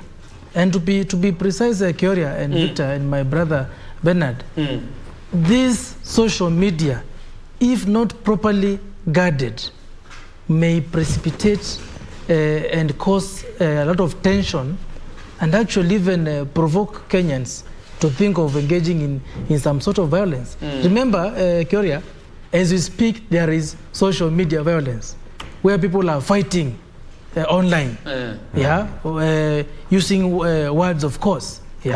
What happens if the same goes to the ground? So I think the way we have requested the mainstream media, and I think, as I said earlier, I commended IBC for only displaying the verified results. Let's also, even all social media platforms, they need to be cautious. And actually, the Ministry of Information actually should now start taking action on abusers. and misusers of social media. Because if you want to post something, because many people, even myself, when I was at the village, Victor, I was following the results mostly from social media to know who has won. Because sometimes the mainstream media may have already given that information, so you refer to social media. So there needs to be proper mechanisms to guard the social media. But more importantly, I think we need to have a sense of responsibility as Kenyans, and try to adhere to some of these regulations because they are in the better good of our nation. Because if you cause tension, if you spread unverified information, because in some areas a blogger will say so and so has won, but in the real sense the other candidate has won. Which we actually saw all the way from Tuesday. Yes. Right. That's what is happening. I saw one in Kilifi where they were saying Aisha Juma has won, was governor. Yes. But now what I saw, that's it is Mungaro. Exactly. That's a classic example. Another one I saw was for Langata, where they initially said Koril has won. Then the next day I saw Jalango has won. But now the good thing, defeat. But the good thing Koril conceded. So I think this social media, if not properly addressed, they may bring an issue. And perhaps, Kiro, maybe just chip in. Perhaps that is why in some jurisdictions, government resorts to shutting down social media during the campaign period. But, CS Matiang'i said that's not what they're going to do. Now we can easily see and clearly see what is happening on social media. I can easily say the amount of stress and tension and depression people are getting on social media at this particular time is quite enormous. What do you think about that on that side? Bernard. I think we can take a case in Uganda last election. They shut down all social media. Like you could not go to the internet unless you use a VPN. And I think where we sit now in Kenya, it becomes hard. But they notified the social media platforms that we are going to have an election period, kindly filter some of this information. And I've seen some bloggers losing accounts on their Twitter accounts, their Facebook accounts. So that is to say, the social media platforms have also stepped in. For now, there are some that used to tweet and post in the last 2 weeks, but now the accounts are off. They're opening new accounts because the social media platforms have come through and, of course, taken the Bwananchi seriously in terms of what they need to protect. But, of course, because this is a bot, there are some words that are not going to be filtered because what they do is they get some few keywords and then they feed on their system, and if any kind of this keyword appears, then the post is brought down. But also even us ourselves, we have the mandate also to control. I'm sure for Facebook, if you shake your phone on Facebook, you have a chance to report. I don't know if people know that you can shake your phone when you're on Facebook, then you'll be given a pop-up where you can report a post that you feel it's misinformation or rather it's not sharing the right and credible kind of information. So I think we are heading there. But if you look at it holistically in terms of Africa elections, I think we are somewhere and not maybe to a level of maybe country like Uganda where they were last time. All right. Think about Kenya as a fragile democracy, for that matter, a young democracy while at it, but a very progressive constitution that guarantees everybody the freedom of expression. Yesterday I saw, I think, Twitter flagged a post by Martha Karua, the deputy president candidate for Azimio. How do you balance between censorship for the interest of country and freedom of expression? That becomes hard, and that is what the social media platforms are struggling with. Because at the same time they want to give us the freedom of expression, they want us to use their platforms, and they are even sure that after this election they will have gained some numbers. So, they're also in business at the same time. Whereas on this other end, we want to give the freedom of expression and have people talk and have people share ideas and maybe what they can do in terms of election, how they can handle themselves and who to support and who not to support. So I think hand in hand, there are some unmanageable scenarios. But as I said, the social media platform, they already have the names of who is vying. And I'm sure for them, they are being monitored by a human being and not a bot. So that's the reason maybe why Mother Karua Post was brought down or was flagged down, because there's someone behind the scenes who are watching all their content, all those guys who are vying, of course on the higher positions. Yeah. When it comes to social media and relaying of information, like you've said, social media can also be a source of information. Yeah. But there's a question of who should we trust then? That this one comes with credible information. The other one is just a rumor monger. Yes, so I think it's a personal choice and personal decision on who you support, because I know even you individually, you know the sources that you rely on to and the sources that are true and they are not biased in any way, because we even have TV stations that are biased. Right now, we have radio stations which we know they are pushing a certain agenda. So I think, and even we, Wananchi, we shouldn't be, because I support someone and a certain media station is supporting a certain politician, then that will be my source of information. The government, or rather IBC itself, has said we are the only one who are sharing the right and credible information, and all the other media houses are relying on their information. It's only that maybe the time and period and where they are starting from differs.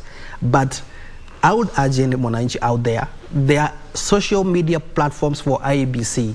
Those are some of the platforms that you should follow, and of course the media houses that everyone out there trusts. Those are the credible sources that maybe you should be able to watch and follow. All right, walk us through the process of verification, for example, as an empowerment tool to those watching us and are relying probably on social media, because wherever they are, the only thing they can access is social media. How then do you verify that what I have seen is indeed true?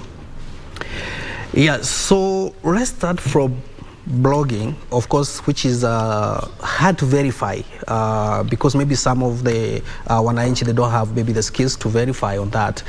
But mostly what I look at is the domain name. The domain name. There's someone maybe who will create, maybe this is kbc.co.ke, and maybe someone will go and create another domain, kbc.com. Those are two different domains, and they're sharing different information. So you may land yourself in a certain domain thinking, this is the KBC that I usually follow. This is their website, this is their portal. And when you log in there, you find that the information being shared there is not credible, or rather they get misinformed because they thought they're relying on KBC, which is not true. The other thing is also for social pages. There are so many pseudo accounts, and the good thing that with social media platforms is that they have verified. There's a blue tick on any verifying kind of social media platform belonging to any media media house. There's a blue tick. That is to say, that's the page, that is the profile that you need to follow, and not any other thing that has been created there. Because even now, if you go to social media platform, maybe say Facebook, and you check KBC, you'll see a lot of different pages belonging to KBC. But the verified one and the true one is the one with the blue tick. And that's what I urge all media houses. Get verified on Twitter, get verified on Facebook, so that the audience there can be able to trust you as a credible media house. You talk about the blue badge, because it is given on Facebook as well as on Twitter. I think even Instagram is also giving the blue badge.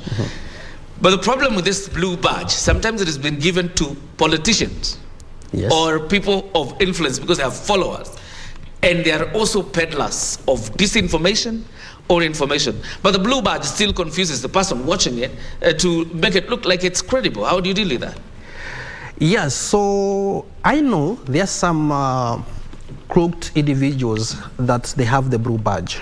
And what maybe this social media platform look at is the following, your engagement, how far you have come, what is your status, maybe you're an editor or maybe you're a TV presenter, and you're attached to a certain media house.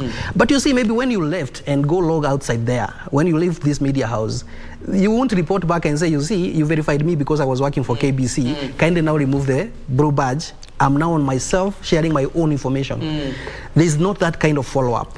But it's good to know, like any Mwananchi out there, to know who you're following and who are you relying your information on, because that's something that is individually. But we have people there who are credible, and you can follow up, and you can even verify from the credible sources like IBC currently, who are sharing the real and credible information as of now. All right, let me throw it to you, Victor, to engage Wakili, and then also come on and add some points. Before I engage Wakili, on the split screen we have got 2 live pictures. That is one from Madeira constituency and another one from Bomas of Kenya. Perhaps, Director, if we could just head to Madeira and get to listen to the nuts. What's happening from Madeira?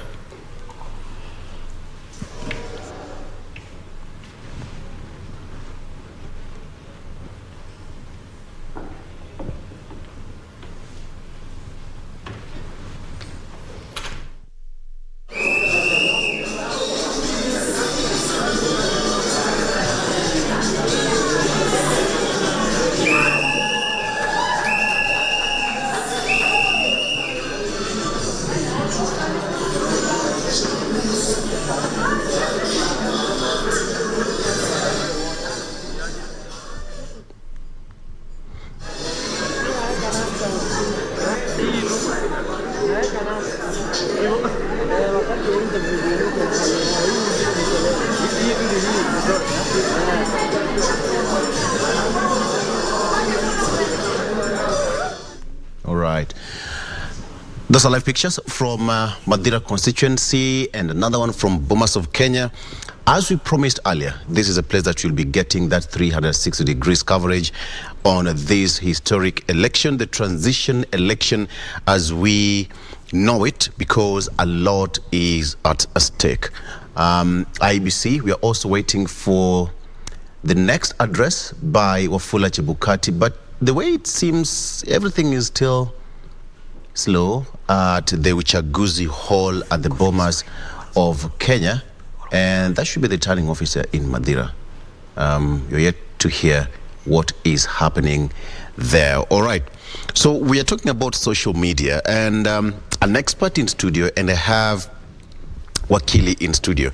Now, there are certain limitations legally as far as the use of social media is concerned. Have we reached a position where an action is punitive by law in Kenya, so to speak? Yes, Victor.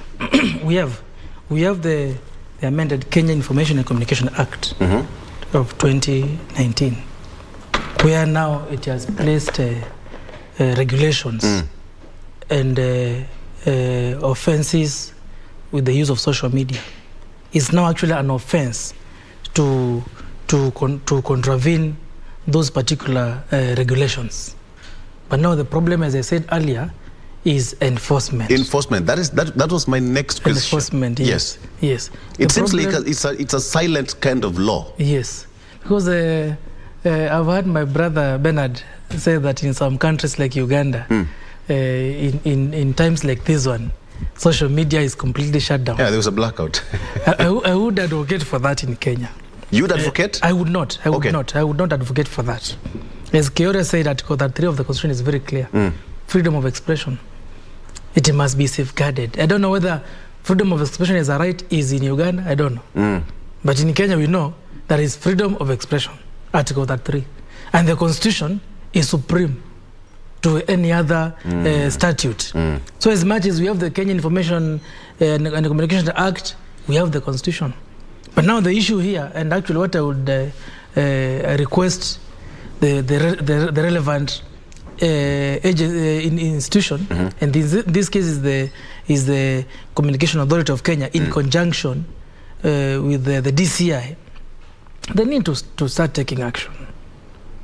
Whereby the laws are very clear. If you are a blogger, for example, you are supposed to have a license. If you are a WhatsApp admin or maybe a Facebook admin, you must verify every information which is posted in that particular group. And if the information will cause maybe hate speech or spread unverified and information which can actually initiate some level of violence, then I think action must be taken early enough, not too late. So we need to see the Communication Authority of Kenya at work. We need to see the DCI at work now. And of course, anybody, any Kenyan, can launch a complaint. Yeah, so it also becomes a responsibility of every Kenyan. How will you, Victor, know a WhatsApp group in a place called Teso or a place called Wajia, where the members are spreading information which can actually cause tension? Yeah, how will you know? So it becomes a responsibility of the members of that particular group. Somebody needs to launch a complaint. Yes. Because the police will not act on an existing complaint. But then even with all these things happening, then we have to throw it back to the law enforcement officers. Yes. For lack of action. Yes. And you see now the problem with this one, Victor, if you report somebody, yes, by the time action is taken, our remaining 7 days, 4 days will be over. Before somebody is arrested, arraigned in court, taken to court, and there is judgment. The time will be over. And of course, if that person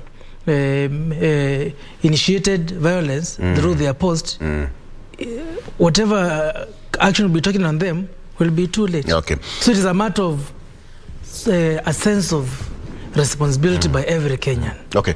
I will ask you this question, and probably Bernard, you can also chip in.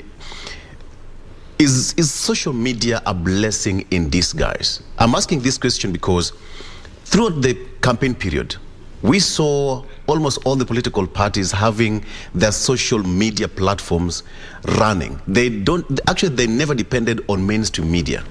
They invested on social media to transmit their rallies. So to an extent, is it a blessing in disguise for us as Kenyans? Actually, I will not say a blessing in disguise. I'll say it is a blessing.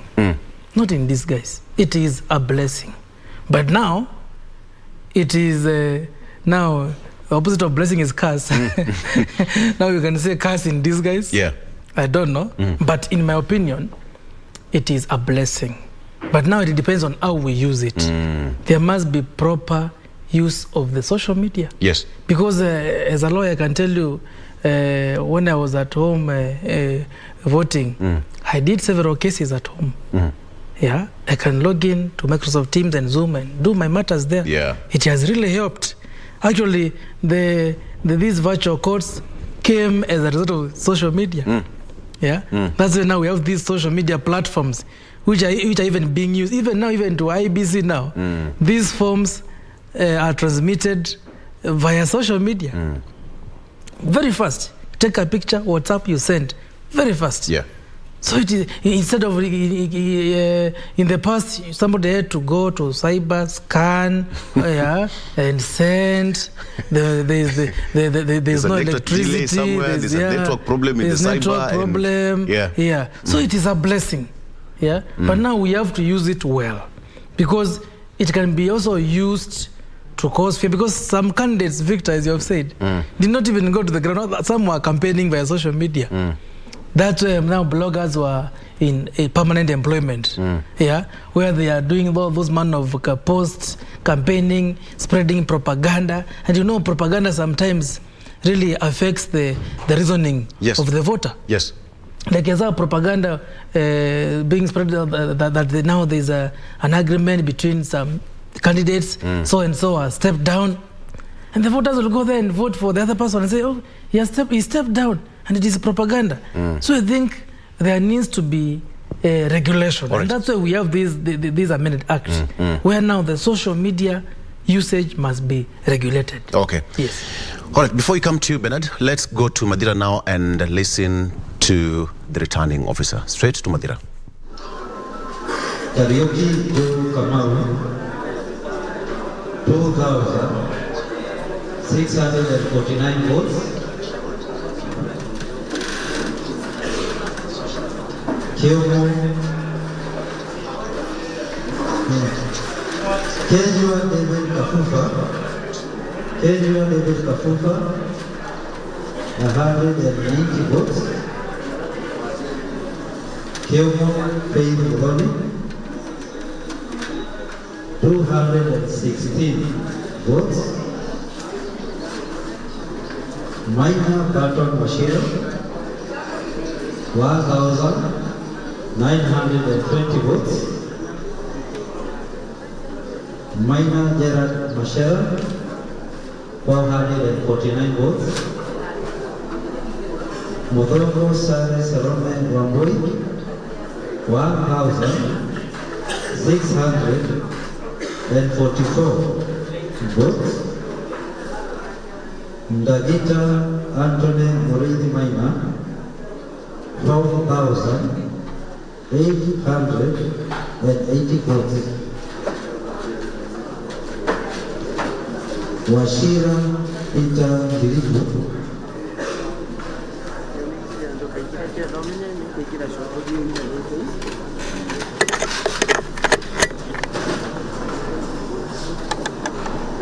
Washira Peter Dilipu, 470 votes. Wamai Emma Manjiro, 524 votes. Total valid votes cast 13,063 votes. Ejected ballots were 92. Therefore,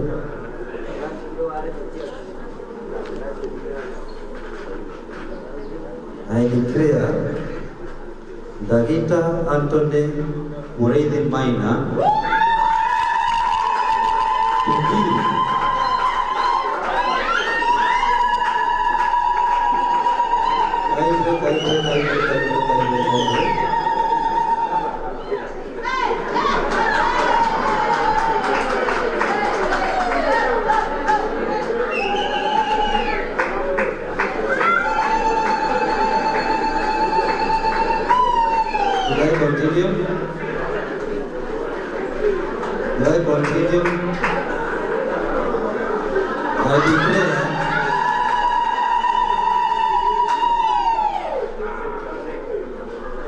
I declare Dagita Anthony Murithi Maina to be the member of County Assembly Ward for Kirimukuyu Ward.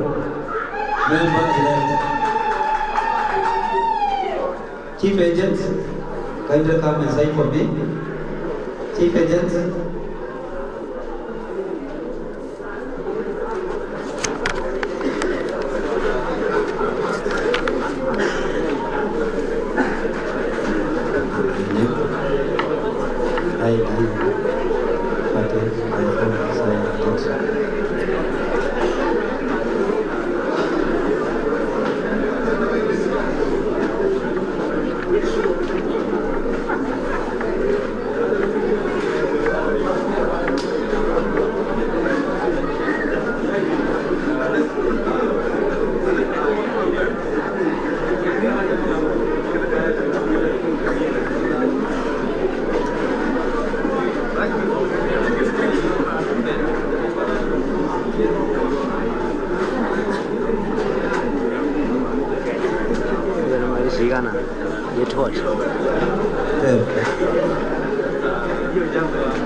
Lastly, but not the least,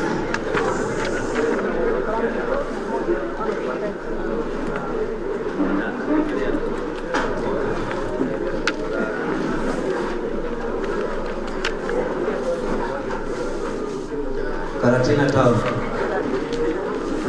County Assembly, and the declaration of results are as follows. Votes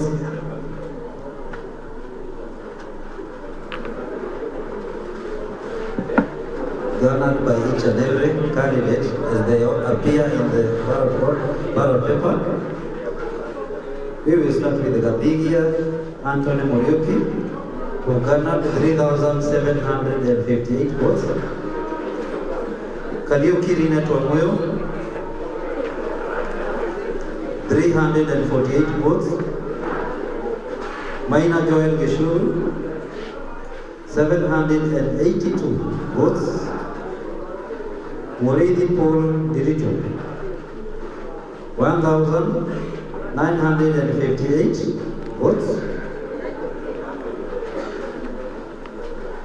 Mwangi Rusi Wamboi, who garnered 360 votes. Ngoni James Kibira, who garnered 564 votes. Wero Mason Burungo, 10,080 votes. And therefore, Wero Mason Burungo, having garnered the majority votes, is hereby declared the MCA elect for Karatina Township.